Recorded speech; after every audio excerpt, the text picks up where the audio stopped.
എല്ലാവർക്കും നമസ്കാരം. മറ്റൊരു ലൈവിലേക്ക് എല്ലാവർക്കും സ്വാഗതം. ഇന്ന് നമുക്ക് കുണ്ഠിതരായ ചില പണ്ഡിതരുടെ വിശേഷങ്ങളാണ് പങ്കുവെക്കാനുള്ളത്. ഇത് ഇന്നും ഇന്നലെയായിട്ട് തുടങ്ങിയതല്ല എന്ന് നമുക്കറിയാം. കഴിഞ്ഞ കുറച്ച് നാളുകളായിട്ട്, വർഷങ്ങളായിട്ട് എന്ന് തന്നെ വേണമെങ്കിൽ പറയാം. പക്ഷേ അതിപ്പോൾ കുറച്ച് ഇടയായിട്ട് കലശലായിട്ടുള്ള ഒരു വിഷമമായിട്ട് മാറിയിരിക്കുകയാണ് പണ്ഡിതരെ സംബന്ധിച്ചിടത്തോളം. പണ്ഡിതർ എന്നൊക്കെ പറയുമ്പോൾ നിങ്ങൾ വിഷമിക്കേണ്ട, ഇസ്ലാമിക പണ്ഡിതർ ഇത് തന്നെയാണ് നമ്മൾ ഉദ്ദേശിച്ചത്.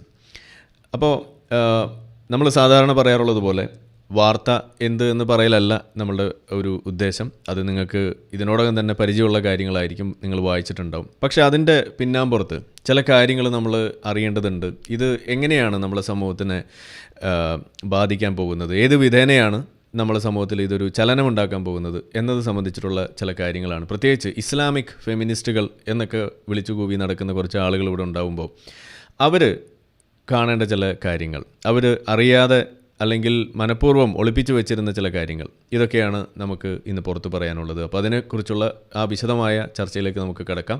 കുറച്ച് അധികം നേരം ഉണ്ടാവും, കാര്യമാക്കണ്ട, നിങ്ങൾക്ക് സ്പീഡ് കൂട്ടി കാണാം. അപ്പോൾ നേരെ ചർച്ചയിലേക്ക് കിടക്കുന്നു. അപ്പോൾ അതിനു മുന്നേ നമ്മളുടെ വീഡിയോ കണ്ടുകൊണ്ടിരിക്കുന്ന ആളുകൾ ചാനൽ സബ്സ്ക്രൈബ് ചെയ്തിട്ടില്ല എന്നുണ്ടെങ്കിൽ അത് ചെയ്ത് നമ്മൾ സപ്പോർട്ട് ചെയ്യണമെന്ന് ഇവിടെ തുടക്കത്തിൽ തന്നെ ഞാൻ അഭ്യർത്ഥിക്കുകയാണ്. പ്രത്യേകിച്ച് കഴിഞ്ഞ ഏതാനും മാസങ്ങളായിട്ട് നമ്മളുടെ ചാനലിൽ വലിയ തോതിലുള്ള റിപ്പോർട്ടിംഗ് ജിഹാദ് നടത്തിക്കൊണ്ടിരിക്കുകയാണ് നമ്മളുടെ വിശ്വാസികളായിട്ടുള്ള ആളുകൾ. ഉത്തരം മുട്ടുമ്പോൾ അവർക്ക് കൂടി ചെയ്യാൻ കഴിയുന്ന ഒരു കാര്യം അത് മാത്രമായിട്ട് വരുമ്പോൾ നമുക്ക് അത് മനസ്സിലാക്കാം. പക്ഷേ എന്നാലും നമ്മളുടെ ദൈനംദിന കാര്യങ്ങളെ അത് ബാധിക്കുന്നൊരവസ്ഥ വരുമ്പോൾ നമുക്കത് അങ്ങനെ വിട്ടുകൊടുക്കാൻ കഴിയില്ല. അപ്പോൾ അതുകൊണ്ട് നിങ്ങൾ ലൈക്ക് ചെയ്യുന്നതും ഷെയർ ചെയ്യുന്നതും കമൻ്റ് ഇടുന്നത് പോലും വലിയ തോതിൽ ഉപകാരം ഉണ്ടാകുന്ന കാര്യങ്ങളാണ്. അപ്പോൾ അതുകൊണ്ട് അത് നിങ്ങൾ ചെയ്യണം. ഒരു മടി നിങ്ങൾ അക്കാര്യത്തിൽ കാണിക്കരുത് എന്ന് ആദ്യമേ തന്നെ പറയുകയാണ്. അതുകൂടാതെ മറ്റു രീതിയിൽ സപ്പോർട്ട് ചെയ്യാൻ ഒരുപാട് ആളുകൾ സപ്പോർട്ട് ചെയ്യുന്നുണ്ട്. ഞാൻ ഓരോ ആളുകളുടെയും പേരുകൾ എടുത്തു പറയാത്തതാണ്. അപ്പോൾ ആ രീതിയിൽ നമുക്ക് ഡൊണേഷൻസിലൂടെയൊക്കെ സപ്പോർട്ട് ചെയ്തുകൊണ്ടിരിക്കുന്ന ആളുകളെ ഇവിടെ ഞാൻ സ്മരിക്കുന്നു. തുടർന്നും നിങ്ങളുടെ ആ ഒരു സപ്പോർട്ട് നമുക്കുണ്ടാകണമെന്ന് ഞാനിവിടെ അഭ്യർത്ഥിക്കുകയാണ്. സാന്ദർഭികമായിട്ട് നമ്മൾ മുന്നേ ഒരു കോയ കോളിംഗ് നടത്തിയപ്പോൾ അതിനകത്ത് ഒരു ഷാഹിദ് ഓട്ടോ തൊഴിലാളിയായിട്ടുള്ള ഒരാൾ നമ്മൾ സംസാരിച്ചത് നിങ്ങൾ ഓർക്കുന്നുണ്ടാവും. അദ്ദേഹത്തിന് നമ്മളൊരു ചെറിയൊരു എമൗണ്ട് കൊടുക്കാമെന്നൊക്കെ പറഞ്ഞിരുന്നു. അദ്ദേഹത്തെ കഴിഞ്ഞ ഒരു മാസത്തോളമായിട്ട് കോൺടാക്ട് ചെയ്യാൻ ശ്രമിച്ചിട്ട് അദ്ദേഹം എന്നെ വിളിച്ച നമ്പറിൽ തിരിച്ചു വിളിച്ചപ്പോൾ കിട്ടുന്നില്ല.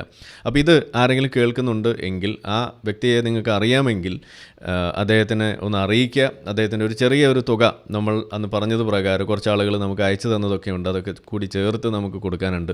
അപ്പോൾ അതൊന്ന് ഇവിടെ ഓർമ്മിപ്പിക്കുകയാണ്. അപ്പോൾ ആരെങ്കിലും ഉണ്ടെങ്കിൽ അതും കൂടി ഒന്ന് കൈകാര്യം ചെയ്യണം എന്നുകൂടി പറയുകയാണ്. നമ്മളുടെ അഡ്മിൻസ് പ്രത്യേകം ഒന്ന് ശ്രദ്ധിക്കണം എന്നും കൂടി പറയുകയാണ്. അല്ലെങ്കിൽ അദ്ദേഹത്തിൻ്റെ സുഹൃത്തുക്കളായിട്ടുള്ള ആളുകൾ, കോയ സുഹൃത്തുക്കൾ ആരെങ്കിലുമൊക്കെ ഉണ്ടെങ്കിൽ നിങ്ങളൊന്ന് കാര്യമായിട്ട് പരിഗണിക്കണമെന്നൊന്ന് പറയുകയാണ്. നേരെ വിഷയത്തിലേക്ക് കിടക്കാം. ഈ വാർത്ത ഇന്ന് നിങ്ങളെല്ലാവരും കണ്ടു കാണും. രാവിലെ മുതൽ വലിയ തോതിൽ കറങ്ങിക്കൊണ്ട് നടക്കുന്ന ഒരു വാർത്തയാണ്. ദുബായിലെ ആ ഒരു ഷെയ്ഖ് എന്ന് പറയുമ്പോൾ നിങ്ങളുടെ മനസ്സിലേക്ക് വരുന്നൊരു ഷെയ്ഖ് ഉണ്ടല്ലോ, ആ ഷെയ്ഖിൻ്റെ മകൾ, അവരുടെ ഒരു ഒരു കുസൃതിയാണ് ഇന്ന് വലിയ ചർച്ചയായിരിക്കുന്നത്. വലിയ കോളിളക്കം സൃഷ്ടിച്ചു എന്ന് പറയാൻ കാരണം എന്താണ്? സത്യത്തിൽ ഇതിപ്പോൾ വേറെ ഏതെങ്കിലും മതത്തിൽപ്പെട്ട ആളുകളോ അതല്ലെങ്കിൽ വേറെ ഏതെങ്കിലും സ്ത്രീകളോ ആണ് ഇങ്ങനെ ഒരു ഞാൻ നിന്നെ ഡിവോഴ്സ് ചെയ്തിരിക്കുന്നു എന്ന് പറഞ്ഞിരുന്നത് എന്നുണ്ടെങ്കിൽ ഇത് ഇത്ര വലിയ ചർച്ചയൊന്നും ആകില്ലായിരുന്നു. അപ്പോൾ ഇതെന്തുകൊണ്ട് ചർച്ചയാകുന്നു എന്ന് ചോദിച്ചു കഴിഞ്ഞാൽ ഇത് ഇസ്ലാമിനകത്തുള്ള ഇസ്ലാമിക് നിയമങ്ങൾ എന്ന് പറയാവുന്ന സംഗതികളിലുള്ള വലിയൊരു ജീർണത അത് തുറന്നു കാണിക്കുന്ന ഒരു കുറിപ്പായി പോയി എന്നതുകൊണ്ട് തന്നെയാണ് ഇത് വലിയ തോതിൽ ചർച്ചയായത്. ആ ദുബായ് ഷെയ്ഖിൻ്റെ മകൾ താൻ കഴിച്ച വിവാഹം, അതിൽ ഒരു കുട്ടിയുമുണ്ട് എന്നറിയുന്നു. ആ ഒരു സമയത്ത് അവർ ഒരു ഏകപക്ഷീയമായിട്ടുള്ള ഒരു വിവാഹമോചനം അല്ലെങ്കിൽ മൊഴിചൊല്ലൽ നടത്തിയിരിക്കുകയാണ്. ഏകപക്ഷീയമായ വിവാഹമോചനം, മൊഴിചൊല്ലൽ നടത്തുക എന്ന് പറയുന്നത് പുരുഷൻ്റെ കുത്തകയാണ്. അത് ഇസ്ലാമിനെ സംബന്ധിച്ചിടത്തോളം അത് പുരുഷന് മാത്രം അവകാശപ്പെട്ടുള്ള കാര്യമാണ്. വേറെ ഒരാളോടും ചോദിക്കണമെന്നില്ല. പുരുഷന് തോന്നുകയാണ് ഈ സ്ത്രീ പോരാ, ഇത് വേണ്ട, നമുക്ക് വേറൊരാൾ മതി എന്ന് തോന്നിക്കഴിഞ്ഞാൽ പിന്നെ കൂടുതൽ ചോദ്യം പറച്ചിലൊന്നുമില്ല. ലം യലിദ് വലം യൂലദ് വലം യക്കുല്ലോ കുഫുവനായത്, നേരെ മൊഴിയല്ല എന്നാണ് ഇസ്ലാം പഠിപ്പിക്കുന്നത്. പുരുഷന് അത്തരത്തിലുള്ള ഏകപക്ഷീയമായിട്ടുള്ള ഒരു അവകാശം വെച്ചു കൊടുക്കുന്നുണ്ട്. അതിൻ്റെ ഭാഗമായിട്ടുള്ള ആ സംഗതിയെ നേരെ തിരിച്ച് എടുത്തു വെച്ചുകൊണ്ട് ഒരു സ്ത്രീ തൻ്റെ ഭർത്താവിന് അതേപോലെ മൊഴി ചൊല്ലുന്നൊരു കാഴ്ച ഇവിടെ കാണുന്നു. അത് യഥാർത്ഥത്തിൽ ഇവിടെ വലിയ തോതിൽ പ്രശ്നം അല്ലെങ്കിൽ ഒരു സുനാമി ഉരുട്ടി വിട്ടിരിക്കുന്നത് എങ്ങനെയെന്ന് ചോദിച്ചു കഴിഞ്ഞാൽ ഇസ്ലാമിക പണ്ഡിത ലോകത്ത് അവരെ സംബന്ധിച്ചിടത്തോളം ഇതൊരു വലിയൊരു പ്രശ്നമായി മാറാൻ സാധ്യതയുള്ള ഒരു സംഗതിയായി ഇത് മാറും. കാരണം എന്താണ്, നമ്മളെപ്പോഴും പറയാറുള്ള കാര്യം, ഇതിൻ്റെ തംബ്നെയിലിൽ ഒക്കെ കൊടുത്ത സംഗതി അല്ലെങ്കിൽ ഇതിൻ്റെ ഡിസ്ക്രിപ്ഷനിൽ കൊടുത്ത സംഗതി, ഏതൊരു മതവും പ്രത്യേകിച്ച് ഇസ്ലാം എന്ന് പറയുന്ന മതം ഇന്ന് അതിലെ സ്ത്രീകൾ വിചാരിച്ചാൽ മാത്രം ഇസ്ലാം പൊളിഞ്ഞടുങ്ങും എന്നാണ് നമ്മളെപ്പോഴും പറയാറുള്ളത്. നമ്മളെ ചാനലിൽ മതം വിട്ട സ്ത്രീകൾ സംസാരിക്കട്ടെ, പെണ്ണുങ്ങൾ സംസാരിക്കട്ടെ എന്ന് പറഞ്ഞിട്ട് ഒരു സീരീസ് തന്നെ നമ്മൾ ചെയ്യാറുണ്ട്. മതം വിട്ട സ്ത്രീകളെയാണ് പ്രത്യേകമായിട്ട് നമ്മൾ തെരഞ്ഞു പിടിച്ച് കണ്ടെത്തി കൊണ്ടുവന്ന് സംസാരിക്കാറുള്ളത്. ഏറ്റവും ഒടുവിൽ ഒരു പെൺകുട്ടി ഇതുപോലെ സംസാരിച്ച് നിങ്ങൾ കേട്ട് കാണും. എത്ര ആർജവത്തോടു കൂടിയാണ് അവരുടെ ആ തിരിച്ചറിവ് അവർ പങ്കുവെക്കുന്നത്. ഹിജാബ് പോലെയുള്ള കാര്യങ്ങൾ, മക്കനെയല്ലേ അത് ഇട്ടോട്ടെ എന്നൊക്കെ പറയുന്ന എക്സ് മുസ്ലിങ്ങളായിട്ടുള്ള ആളുകൾക്ക് പോലും കൊടുക്കുന്ന മറുപടി ഇത് കേൾക്കേണ്ടതാണ്. സ്ത്രീകളായിട്ടുള്ള ആളുകൾ, അത് കൾച്ചറിൻ്റെ ഭാഗമല്ലേ എന്നൊക്കെ പറയുന്ന ആളുകൾ, അവർ കേൾക്കാൻ വേണ്ടിയിട്ട് കൂടിയാണ് ഈ മതം വിട്ട സ്ത്രീകൾക്ക് ഇതിനെങ്ങനെയാണ് അവർക്ക് കാണാൻ കഴിയുക എന്നുള്ളത് നമ്മളെപ്പോഴും പുറത്തെത്തിക്കാറുള്ളത്. ആ രീതിയിൽ മനസ്സിലാക്കേണ്ട വിഷയത്തെ ഇനി അങ്ങോട്ട് ഏറ്റവും കൂടുതൽ ചർച്ചയാകാൻ സാധിക്കുന്ന രീതിയിലേക്ക് അവരുടെ തൊണ്ടയിൽ വെള്ളം വറ്റുന്ന രീതിയിലേക്ക് കാര്യങ്ങൾ കൊണ്ടെത്തിക്കാൻ പോകുന്നു എന്ന് പറഞ്ഞാൽ, ഇവിടെ നിങ്ങൾക്കിപ്പോൾ തന്നെ ഒരു ചെറിയൊരു നാറ്റം അടിക്കുന്നുണ്ടാവും. അത് വേറെ ഒന്നുമല്ല, ഇസ്ലാം അപ്പുറത്ത് മൂലയിൽ കിടന്ന് ചീഞ്ഞ് നാറുന്നതിൻ്റെ ആ ഒരു നാറ്റമാണ് നിങ്ങൾക്ക് അടിച്ചുകൊണ്ടിരിക്കുന്നത്. ഇസ്ലാമിനകത്തുള്ള ഓരോ നിയമങ്ങളിലെയും പുഴുക്കുത്തുകൾ, അതിലെ ചീഞ്ഞളിഞ്ഞ ഭാഗങ്ങൾ അതിന്ന് പുറം ലോകത്തേക്ക് എത്തിച്ചിരിക്കുന്നു. അത് കൂടുതൽ നാറിക്കൊണ്ടിരിക്കുന്നു എന്നതാണ് ഇവിടുത്തെ ഒരു കാഴ്ച. അതിലേറ്റവും ഒടുവിൽ നാറാൻ തുടങ്ങിയ, അതല്ലെങ്കിൽ ചീഞ്ഞ് നാറി തുടങ്ങിയെന്ന് നാട്ടുകാരെ വിളിച്ചറിയിച്ച ഒരു വിഷയമാണ് ഈ വിവാഹമോചനം സംബന്ധിച്ചിട്ടുള്ള കാര്യം. ഇത് ഇങ്ങനെ ഒരു വീഡിയോ സത്യത്തിൽ ചെയ്യണമോ എന്നൊക്കെ ഇങ്ങനെ ശങ്കിച്ച് നിന്ന സമയത്ത് ഇതിന് എനിക്ക് പ്രചോദനമേകിയതൊരു കമൻറ്റാണ്. അത് ഫേസ്ബുക്കിൽ കണ്ടൊരു കമൻറ്റാണ്. അതൊരു മുസ്ലിം സുഹൃത്ത് ഇട്ടതാണ്. ആ വിശ്വാസിയായ സുഹൃത്ത് അദ്ദേഹം ഇട്ടിരിക്കുന്നത്, ഇതിലെന്താണ് ഇപ്പോൾ ഇത്ര വലിയ സംഭവമുള്ളത്? പുരുഷന് ട്രിപ്പിൾ തലാക്ക് ചെല്ലാൻ സാധിക്കുന്നത് പോലെ സ്ത്രീക്കുമുണ്ട് ഇസ്ലാമിൽ ഖുൽഅ എന്ന് പറയുന്നൊരു സാധനമുണ്ട്, ഫസ്ക് എന്ന് പറഞ്ഞിട്ടൊരു സാധനമുണ്ട്. അപ്പോൾ പുരുഷനെങ്ങനെയാണോ തലാക്ക് ചെല്ലാൻ കഴിയുക, പുരുഷനെങ്ങനെയാണോ വിവാഹമോചനം നേടാൻ കഴിയുക, സമാനമായ രീതിയിൽ സ്ത്രീക്കും നേടാനുള്ള അവകാശമുണ്ട്. ഇസ്ലാമിൽ തുല്യതയാണ്, വിവാഹമോചനത്തിൻ്റെ കാര്യത്തിൽ സ്ത്രീ പുരുഷ തുല്യതയുണ്ട്, ഇതിൽ വലിയ സംഭവമൊന്നുമില്ല എന്ന് പറഞ്ഞിട്ട് അത് എടുത്തു വെച്ചിട്ട് അവിടെ അങ്ങ് കീച്ചുകയാണ്. ഇത് കണ്ടപ്പോഴാണ് എനിക്ക് ഈ സംഗതി ഇതങ്ങനെ വിട്ടാൽ പറ്റില്ലല്ലോ. പ്രത്യേകിച്ച് ഇസ്ലാമിക് ഫെമിനിസ്റ്റുകൾ പോലും ഇത് തന്നെയാണ് പറഞ്ഞുകൊണ്ട് നടക്കാറുള്ളത്. നമ്മൾ കഴിഞ്ഞ ദിവസത്തെ മതം വിട്ട പെണ്ണ് പറഞ്ഞ പോലെ ഈ KFCക്ക് വേണ്ടിയിട്ട് കോഴികൾ എങ്ങനെയാണോ വാദിക്കുന്നത്, അതുപോലെയാണ് ഇസ്ലാമിക് ഫെമിനിസ്റ്റുകൾ എന്ന് പറയുന്നതുകൊണ്ട് ഇവിടെ നടക്കുന്ന പെണ്ണുങ്ങൾ ചെയ്യുന്നത്. പെണ്ണുങ്ങളാണ് ഈ വാദം മുന്നോട്ട് വെക്കാറുള്ളത്. പുരുഷനുള്ള പോലെ തന്നെയാണ്, ഈക്വലാണ് സ്ത്രീക്കും വിവാഹമോചനത്തിനുള്ള അവകാശം എന്ന് പറഞ്ഞു വെക്കുന്നത് സ്ത്രീകൾ കൂടി ആവുമ്പോഴാണ് ഇതിൻ്റെ അപകടം നമ്മൾ തിരിച്ചറിയേണ്ടത്. അങ്ങനെയല്ല എന്ന് തന്നെയാണ്. പുരുഷന് കൃത്യമായ മേധാവിത്വം കൊടുക്കുന്ന ഒരു നിയമമാണ് ഇസ്ലാമിലെ ഈ വിവാഹമോചനം സംബന്ധിച്ചിട്ടുള്ള വിവാഹമോചന നിയമങ്ങൾ എന്ന് പറയുന്നത്. ഇനി ഈ വിഷയത്തിൽ എന്താണ് ഈ ഷെയ്ഖ മെഹ്റ എന്ന് പറയുന്ന അവർ ചെയ്തത്? അവർ കല്യാണം കഴിക്കുന്നു, അതിൻ്റെ കാര്യങ്ങൾ അതൊക്കെ നോർമലായിട്ട് എങ്ങനെയാണോ നടക്കുന്നത്, ഒരു രാജകുടുംബത്തിൽ എന്തെല്ലാം നടക്കും അതെല്ലാം അവിടെ നടന്നിട്ടുണ്ട്, ഇല്ല എന്ന് പറയുന്നില്ല. പക്ഷേ ഈ മെസ്സേജ് ഇതാണ്: dear husband, as you are occupied with other companions, I hereby declare our divorce. I divorce you and I divorce you. Take care, your ex-wife എന്നാണ് അതിനകത്ത് എഴുതി വെച്ചിരിക്കുന്നത്. അപ്പോൾ നിങ്ങൾ ആലോചിക്കാം, ഇപ്പോൾ ഈ പറഞ്ഞ സംഗതി മുത്തലാഖ് എന്ന് പറയുന്ന സാധനം ഇപ്പോൾ ഇവിടെ നടത്തിയത് ഈ സ്ത്രീയാണ്. ഇത് ഇന്ത്യയിലായിരുന്നു നടത്തിയിരുന്നത് എന്നുണ്ടെങ്കിൽ നമ്മളെ മോദിയുടെ പോലീസുകാർ പിടിച്ചുകൊണ്ട് പോയേനെ എന്നതാണ് ഇതിൽ ഒന്നാമത്തെ കാര്യം. കാരണം എന്താണ്, ഇന്ത്യയിൽ ഈ മുത്തലാഖ് നിരോധിക്കപ്പെട്ടിട്ടുള്ള സാധനം ഒരു ക്രൈമായിട്ടാണ് ഇവിടെ എടുത്തു വെച്ചിരിക്കുന്നത്. ഇപ്പോൾ കഴിഞ്ഞ ദിവസം കൂടി തെലങ്കാനയിൽ നിന്നാണെന്നാണ് എൻ്റെ ഓർമ്മ, അതുപോലെ മറ്റു പല സ്ഥലങ്ങളിൽ നിന്നും ഇത്തരത്തിലുള്ള വാർത്തകൾ വരുന്നുണ്ട്. അതായത് മുത്തലാഖ് നിരോധനമുണ്ടായിട്ടും ഒളിച്ചും പാത്തും മുസ്ലിങ്ങളായിട്ടുള്ള ആളുകൾ, പുരുഷന്മാർ ഈ മുത്തലാഖ് നടത്തുന്നു. ഒറ്റയടിക്ക് 3 തലാഖും പറഞ്ഞുകൊണ്ട് സ്ത്രീകളെ അബാൻഡൻ ചെയ്തു പോകുന്ന പരിപാടി ഇവിടെ നടത്തുന്നു എന്നത് ഇവിടെ റിപ്പോർട്ട് ചെയ്യപ്പെട്ടുകൊണ്ടിരിക്കുകയാണ്. ഇപ്പോൾ കഴിഞ്ഞ ദിവസം കൂടി നമ്മളൊരു വാർത്ത കണ്ടു, കേരളത്തിലെ മാധ്യമങ്ങൾ ഇത് കാണാറില്ല എന്നതാണ്. പക്ഷേ ഞാൻ പറയുന്നു, അധികം വൈകാതെ കേരളത്തിലെ മാധ്യമങ്ങളും ഇത്തരം കാര്യങ്ങൾ റിപ്പോർട്ട് ചെയ്യും. ഇന്ത്യയിലെ മറ്റു മാധ്യമങ്ങളെക്കാൾ ഏറ്റവും കൂടുതൽ റിപ്പോർട്ട് ചെയ്യുന്ന മാധ്യമമായിട്ട് കേരളത്തിലെ മാധ്യമം മാറും. അതിനുള്ള ഏറ്റവും വളക്കൂറുള്ള മണ്ണാക്കി മാറ്റുന്ന പണിയാണ് ഇവിടുത്തെ സ്വതന്ത്ര ചിന്തകർ, പ്രത്യേകിച്ച് എക്സ് മുസ്ലിങ്ങൾ ഇവിടെ നടത്തിക്കൊണ്ടിരിക്കുന്നത്. ഞാനിത് പറയാനുള്ള കാരണം, നിങ്ങൾ ശ്രദ്ധിച്ചിട്ടുണ്ടാവും, ഈ കപടശാസ്ത്രങ്ങൾ സംബന്ധിച്ചിട്ടുള്ള കാര്യങ്ങൾ നമ്മൾ പറയുമ്പോൾ ഏറ്റവും പിന്നിൽ ഇതിൽ റിപ്പോർട്ടിങ്ങിന് വേണ്ടി വന്നിരുന്ന ഒരു മാധ്യമങ്ങൾ എന്ന് പറയുന്നത് കേരളത്തിലെ മാധ്യമങ്ങളായിരുന്നു. എന്നാൽ കുറച്ച് കാലങ്ങളായിട്ട് കേരളത്തിന് വെളിയിലുള്ള മാധ്യമങ്ങൾ, പ്രത്യേകിച്ച് ഇംഗ്ലീഷ് മാധ്യമങ്ങൾ, ഓൺലൈൻ മീഡിയ ഒക്കെ ഇത് വലിയ തോതിൽ ഏറ്റെടുത്തു. ഇന്നിപ്പോൾ നമ്മൾ കാണുന്നത് ഈ അന്ധവിശ്വാസങ്ങളായാലും അതുപോലെ തന്നെ ഈ കപടശാസ്ത്രങ്ങളായാലും അതിനെതിരെ എഴുതുന്ന ആ ഒരു പ്രവണത കേരളത്തിനകത്തുള്ള മലയാള മീഡിയ ഇന്ന് വളരെയധികം ഏറ്റെടുത്ത് കഴിഞ്ഞിരിക്കുന്നു. അപ്പോൾ നമ്മളിനി കാണാൻ പോകുന്നത് വരും നാളുകളിൽ ഹോമിയോപ്പതി, ആയുർവേദം പോലെയൊക്കെയുള്ള സാധനങ്ങളെ വലിച്ചു കീറി ഭിത്തിയിലൊട്ടിക്കാൻ പോകുന്നത് ഇവിടുത്തെ മെയിൻ സ്ട്രീം മീഡിയ തന്നെയായിരിക്കും. അതിനുള്ള തുടക്കം ഇവിടെ വന്നു കഴിഞ്ഞിട്ടുണ്ട്.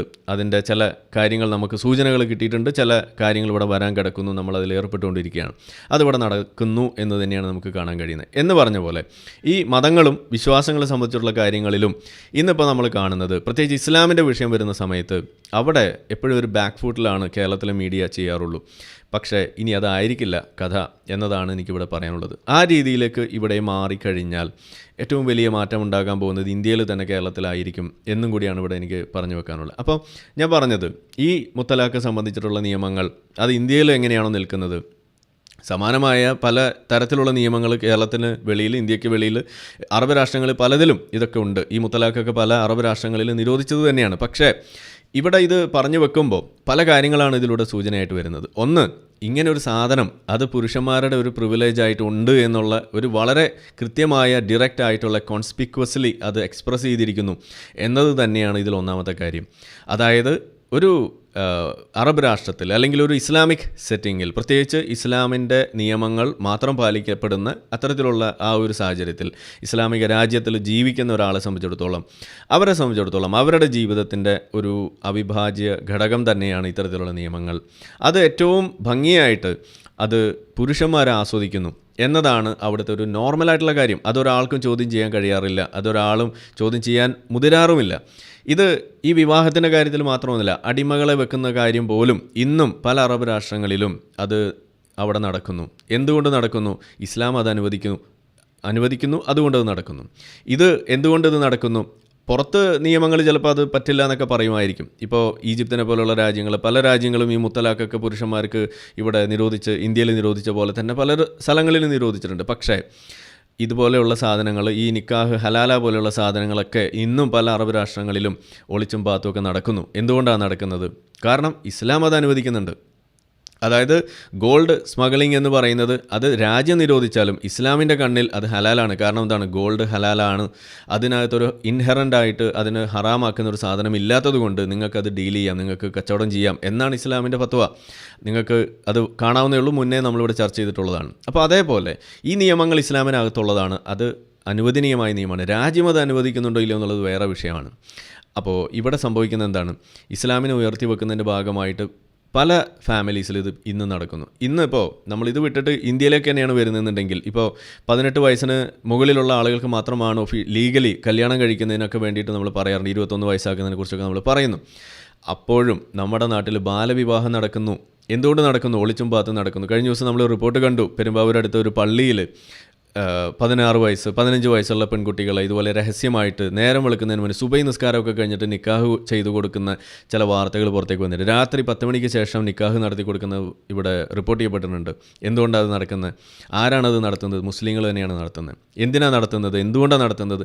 ഇസ്ലാം അത് അനുവദിക്കുന്നുണ്ട്, അതുകൊണ്ട് നടത്തുന്നു. അതിനെ ചോദ്യം ചെയ്യാൻ രാജ്യത്തിൻ്റെ നിയമം ഉണ്ടാവും, പക്ഷേ മതം അത് അനുവദിക്കുന്നു, അതുകൊണ്ട് അത് ചെയ്യുന്നു എന്ന് പറഞ്ഞ പോലെയുള്ള സാധനങ്ങൾ എല്ലാ ഫാമിലീസിലും എല്ലാ ഇസ്ലാമിക് സെറ്റിങ്ങിലും ഉള്ളതുകൊണ്ട് ആളുകൾ അത് ഉപയോഗിക്കുന്നു. അപ്പോൾ അതിൽ പൊറുതിമുട്ടുന്ന ആളുകൾ ആരായിരിക്കും? നമ്മളെപ്പോഴും പറയാറുണ്ട്, ഓരോ മുസ്ലിമും ഒരു പൊട്ടൻഷ്യൽ ജിഹാദിയാണ് എന്ന് പറയുന്നതോടൊപ്പം തന്നെ നമ്മൾ പറയാറുള്ളൊരു കാര്യമുണ്ട്, ഓരോ മുസ്ലിം വീടുകളും ഒരു തീവ്രവാദ സംഘടന പോലെ തന്നെയാണ് പ്രവർത്തിക്കുന്നത് എന്ന് നമ്മൾ പറയാറുണ്ട്. ബാക്കിയും കൂടി ഉണ്ട്, അതും കൂടി കേൾക്കണം. അങ്ങനെ പ്രവർത്തിക്കുന്ന തീവ്രവാദ സംഘടന, അതിൻ്റെ ഇരയായിട്ട് മാറുന്നത് ആരാണ്? ആദ്യത്തെ ഇര എന്ന് പറയുന്നത് അവിടെയുള്ള സ്ത്രീകളാണ്, അവിടെയുള്ള കുട്ടികളാണ്, അവിടെയുള്ള മതം ഉപേക്ഷിച്ച ആളുകളെ പോലെയുള്ള ആളുകൾ, സ്വതന്ത്രമായിട്ട് ചിന്തിക്കുന്ന ആളുകൾ, ശാസ്ത്രീയ മനോവൃത്തി പൊക്കി വെക്കുന്ന ആളുകൾ, അവരാണ് ആ തീവ്രവാദത്തിൻ്റെ ഇര. അത് എങ്ങനെയുള്ള തീവ്രവാദങ്ങൾ? ഇപ്പോൾ താലിബാൻ തട്ടം തലയിലിടണമെന്ന് നിർബന്ധിക്കുമ്പോൾ നിങ്ങൾക്കത് താലിബാനിസമായിട്ട് നിങ്ങൾക്ക് വിളിക്കാൻ കഴിയുന്നു. എന്താണ് താലിബാനിസം? അതൊരു തീവ്രവാദമായിട്ട് നിങ്ങൾ പറയുന്നു, അതൊരു ഭീകരതയായിട്ട് നിങ്ങൾ പറയുന്നു, മതം അടിച്ചേൽപ്പിക്കലായിട്ട് പറയുന്നു, ജിഹാദായിട്ട് നിങ്ങൾ കാണുന്നു. ഇതേ സാധനം തന്നെയല്ലേ നിങ്ങളുടെ ബാപ്പ നിങ്ങളൊരു പെൺകുട്ടിയാണെന്നുണ്ടെങ്കിൽ നിങ്ങളുടെ മേത്തേക്ക് അടിച്ചേൽപ്പിക്കുന്നത് മര്യാദയ്ക്ക് തട്ടമിടടി എന്ന് പറയുന്നു. തട്ടമിട്ടിട്ട് നീ പഠിച്ചാൽ മതി, ഇല്ലെങ്കിൽ നീ പഠിക്കണ്ട എന്ന് പറയുന്നു. ഇനി അതുമല്ല, തട്ടമിട്ടാലും ശരി, നീ 6ാം ക്ലാസ് വരെ പഠിച്ചാൽ മതി, ഇനി പോകണ്ട, നീ അങ്ങനെ പഠിച്ച് നടക്കേണ്ട ആളല്ലേ, നിന്നെ കെട്ടിച്ചു വിടാനുള്ളതാണ്, നീ അങ്ങനെ വലിയ പഠിത്തമൊന്നും വേണ്ട എന്ന് പറയുന്ന ഒരു പാരൻ്റ് ഉണ്ടെങ്കിൽ ആ ബാപ്പ ചെയ്യുന്നതും ഭീകരവാദം തന്നെയാണ്. ആ ബാപ്പ അവിടെ എടുത്തു വെക്കുന്നത് ഇസ്ലാമിൻ്റെ നിയമം തന്നെയാണ്. ഇനി ഇതേ പണി ചെയ്യുന്നതൊരു ആങ്ങളയാണെന്നുണ്ടെങ്കിൽ അവൻ ചെയ്യുന്നതും ഭീകരവാദം തന്നെയാണ്. ഇനി ഇങ്ങനെ ചെയ്യുന്നത് നിങ്ങളുടെ ഭർത്താവാണെന്നുണ്ടെങ്കിൽ അത് ഭീകരവാദമാണ്. ഇത് നമ്മൾ പറയുമ്പോൾ അത് മുസ്ലിം വിരുദ്ധതയായിട്ട് നിങ്ങൾ ചിത്രീകരിക്കും. അതിൻ്റെ പേരിൽ നിങ്ങൾ കേസ് കൊടുക്കും. കേസ് നിങ്ങൾ കൊടുക്കും, നമ്മൾ വാദിക്കും. ഇത് വെള്ളരിക്കപ്പെട്ടണമൊന്നുമല്ലല്ലോ, അത് നമ്മൾ നേരിടും. അത്തരത്തിലുള്ളൊരു കേസാണ് ഇപ്പം ഞാൻ ഫേസ് ചെയ്തുകൊണ്ടിരിക്കുന്നത്. അതിൻ്റെ ചില കാര്യങ്ങളൊക്കെ നാളെയൊക്കെ നടക്കാനിരിക്കുന്നു. അതിൻ്റെ അപ്ഡേറ്റ് നാളെ നമുക്ക് പറയാം. ഇതാണ് നമ്മുടെ നാട്ടിലെ അവസ്ഥ. ഈ വീടുകളിൽ, മുസ്ലിം വീടുകളിൽ നടക്കുന്ന കാര്യങ്ങൾ എന്ത് എന്നുള്ളത് നമ്മൾ പറയുമ്പോൾ അതൊരു ഭീകരവാദത്തിൻ്റെ ലെവലിൽ തന്നെ നിൽക്കുന്ന കാര്യമാണെന്ന് പറയുമ്പോൾ അതിൻ്റെ പേരിൽ നിങ്ങൾ താലിബാൻ അത് ചെയ്യുമ്പോൾ താലിബാനെ നിങ്ങൾ ഭീകരവാദികളെന്ന് വിളിക്കുമെങ്കിൽ ഇതേ കാര്യം ചെയ്യുന്ന ഓരോ മുസ്ലിം വീടുകളിലെയും ബാപ്പായും സഹോദരനും അല്ലെങ്കിൽ ഭർത്താവും അടങ്ങുന്ന പുരുഷ കേസരികൾ അടങ്ങുന്ന ആ ഒരു കൂട്ടത്തെ, അവരുൾപ്പെടുന്ന ആ വീട്ടിലെ അതിലെ സ്ത്രീകൾ പോലും അത് എടുത്തു വെക്കുന്ന ആളുകളായിട്ട് മാറും. ഉമ്മമാർ പോലും അതിനുവേണ്ടി മുന്നോട്ട് വരുമ്പോൾ നിങ്ങൾ അവരെ വിളിക്കേണ്ടത് ഭീകരവാദികളിൽ നിന്ന് തന്നെയല്ലേ? ഇതാണ് നമ്മൾ ചോദിക്കുന്നത്. ഇപ്പോൾ മതം വിട്ടതിൻ്റെ പേരിൽ നമ്മളോട് അയിത്തം കൽപ്പിക്കുന്നു, വീട്ടിൽ നിന്ന് ഇറങ്ങിപ്പോകാൻ പറയുന്നു, അതല്ലെങ്കിൽ സ്വത്ത് നിഷേധിക്കുന്നു, ഭാര്യ ഭർത്തൃ ബന്ധം നിഷേധിക്കുന്നു. ഇതെല്ലാം ചെയ്യുന്നത് ആരാണ്? സ്ത്രീകളാണ്, അതിൽ പുരുഷന്മാരാണ്. അത് ഭീകരവാദമല്ലേ? ആണ്. അപ്പോൾ ഈ ഒരു പ്രഖ്യാപനം, ഈ ഡിവോഴ്സ് ചെയ്യുന്നു എന്ന് ഏകപക്ഷീയമായിട്ട് ഇതുപോലെ ഒരു ട്രോളുന്ന പരിപാടി ഇസ്ലാമിനെ ഇങ്ങനെ ട്രോൾ ചെയ്യപ്പോൾ സത്യത്തിൽ ഇവിടെ വെളിച്ചത്ത് വന്നത് ഇസ്ലാമിലെ ഭീകരത തന്നെയാണ്.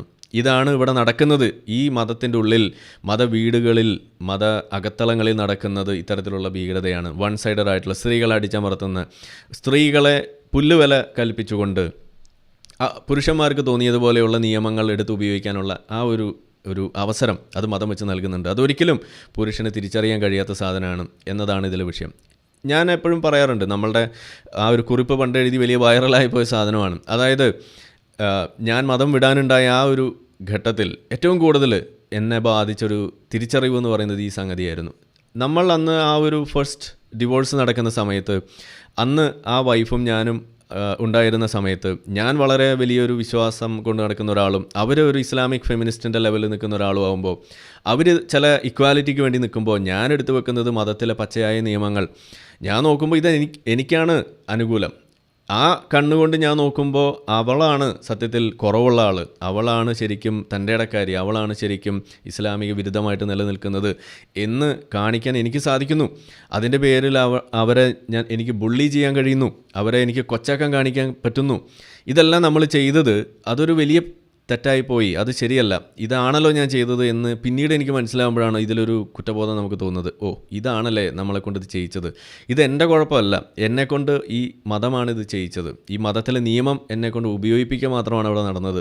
ഞാനത് ചെയ്യുന്ന സമയത്ത് നമുക്ക് ഗ്രൗണ്ട് സപ്പോർട്ട് തന്നിരുന്ന അവരുടെ പോലും ഫാമിലി മെമ്പേഴ്സായിട്ടുള്ള ആളുകൾ, അവർ പോലും നമ്മളോടൊപ്പം നിന്നത് എന്തുകൊണ്ടാണ്? കാരണം നമ്മൾ മുന്നോട്ട് വെച്ച നിയമം അത് ഇസ്ലാമിൻ്റെ നിയമമായതും അത് പുരുഷന് അനുകൂലമായതുകൊണ്ടും അതിൽ തെറ്റ് കാണാൻ കഴിയാത്തതുകൊണ്ടും കൂടിയാണ് അവർ നമ്മുടെ കൂടെ നിന്നത് എന്ന് തിരിച്ചറിയുമ്പോഴാണ് ഈ മതത്തിൻ്റെ കുഴപ്പം നമ്മളുടെ തലയിലേക്ക് ഇങ്ങനെ ഇടുത്തി പോലെ വന്ന് വീഴുന്നത്. അതൊരു വലിയ തിരിച്ചറിവായിട്ട് മാറിയപ്പോഴാണ് നമ്മളന്ന് കുറിപ്പ് എഴുതിയത്.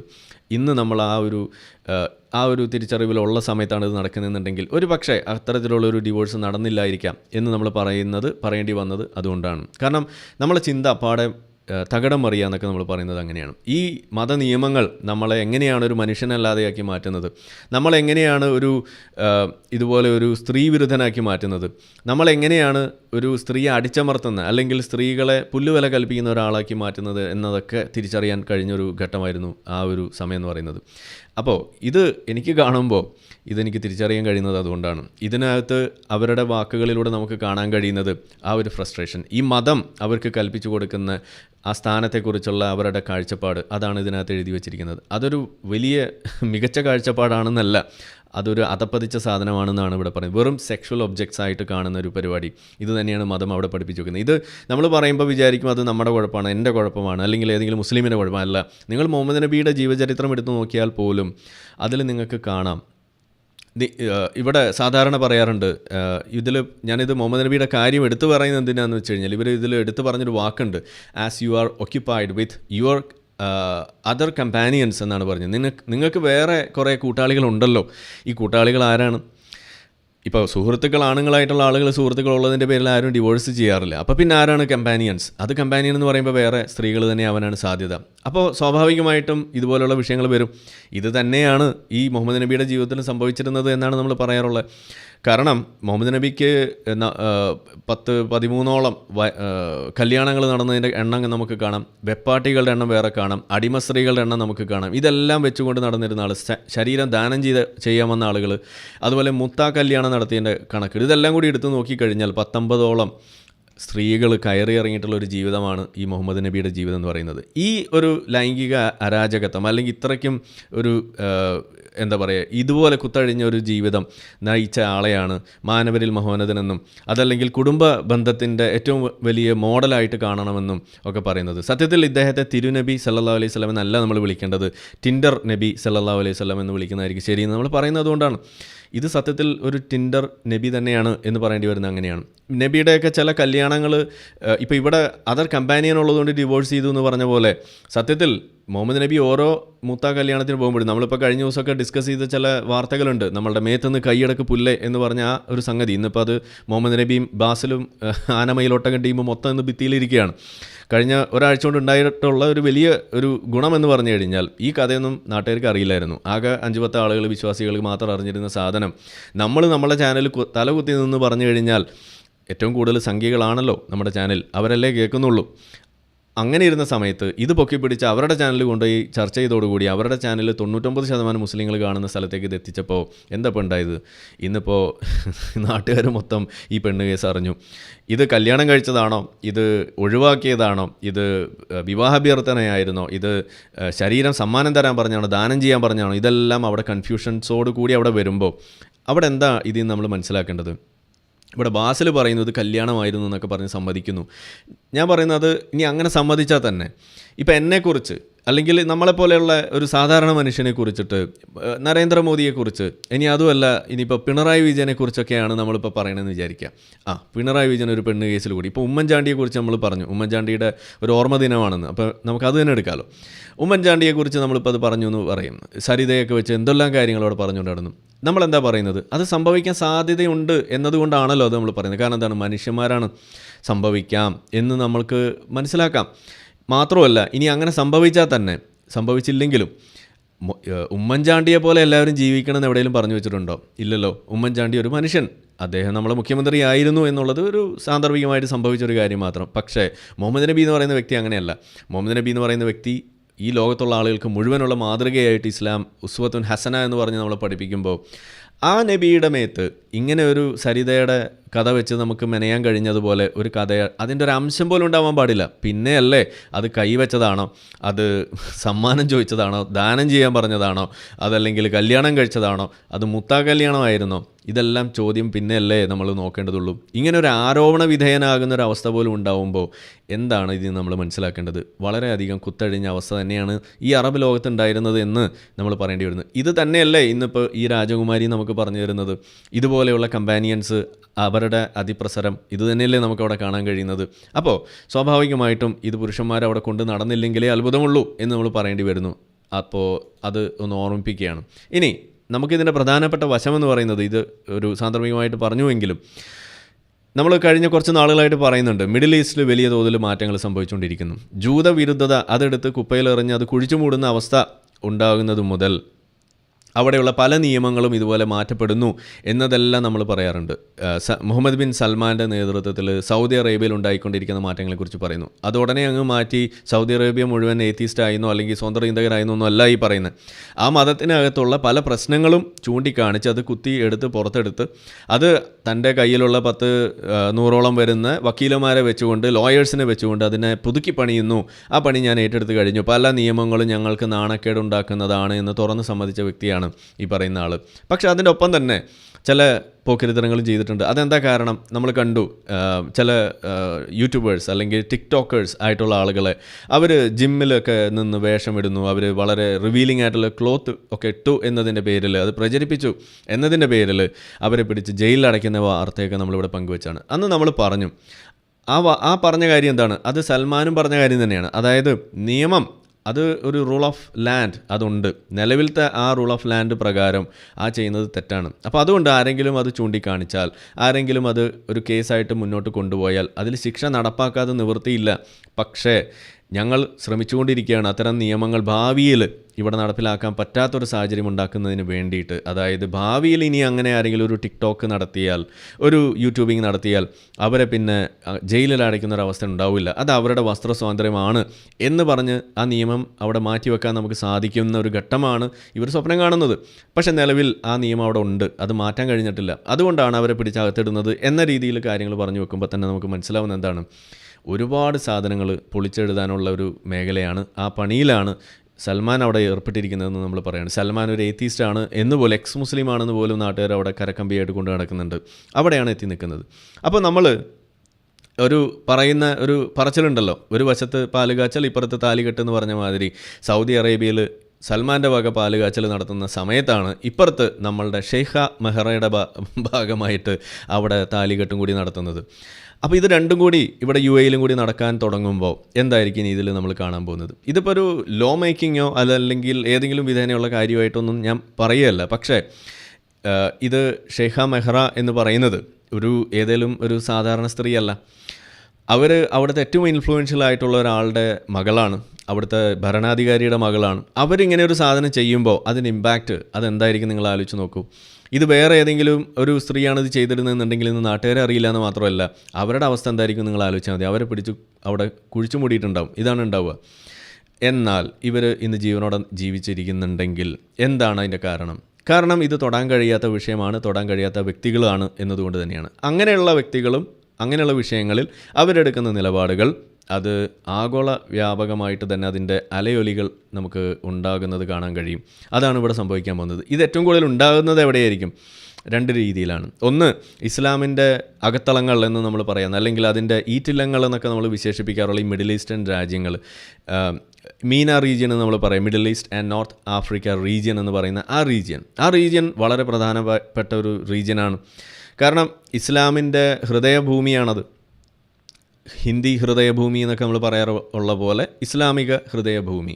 അവിടെയാണ് ഇസ്ലാമിക് കൾച്ചറായാലും ഇസ്ലാമിക് നിയമങ്ങളായാലും ഇസ്ലാം ആയാലും എല്ലാം അവിടെ നിൽക്കുന്നത്. അങ്ങനെയാണ് അത് മറ്റ് സ്ഥലങ്ങളിലേക്ക് എക്സ്പോർട്ട് ചെയ്യപ്പെടുന്നു. കേരളത്തിലേക്ക് നമ്മൾ എങ്ങനെയാണ് അത് ഇവിടേക്ക് ഇമ്പോർട്ട് ചെയ്യുന്നതെന്നുള്ളതൊക്കെ നമ്മളെപ്പോഴും പറയാറുണ്ട്.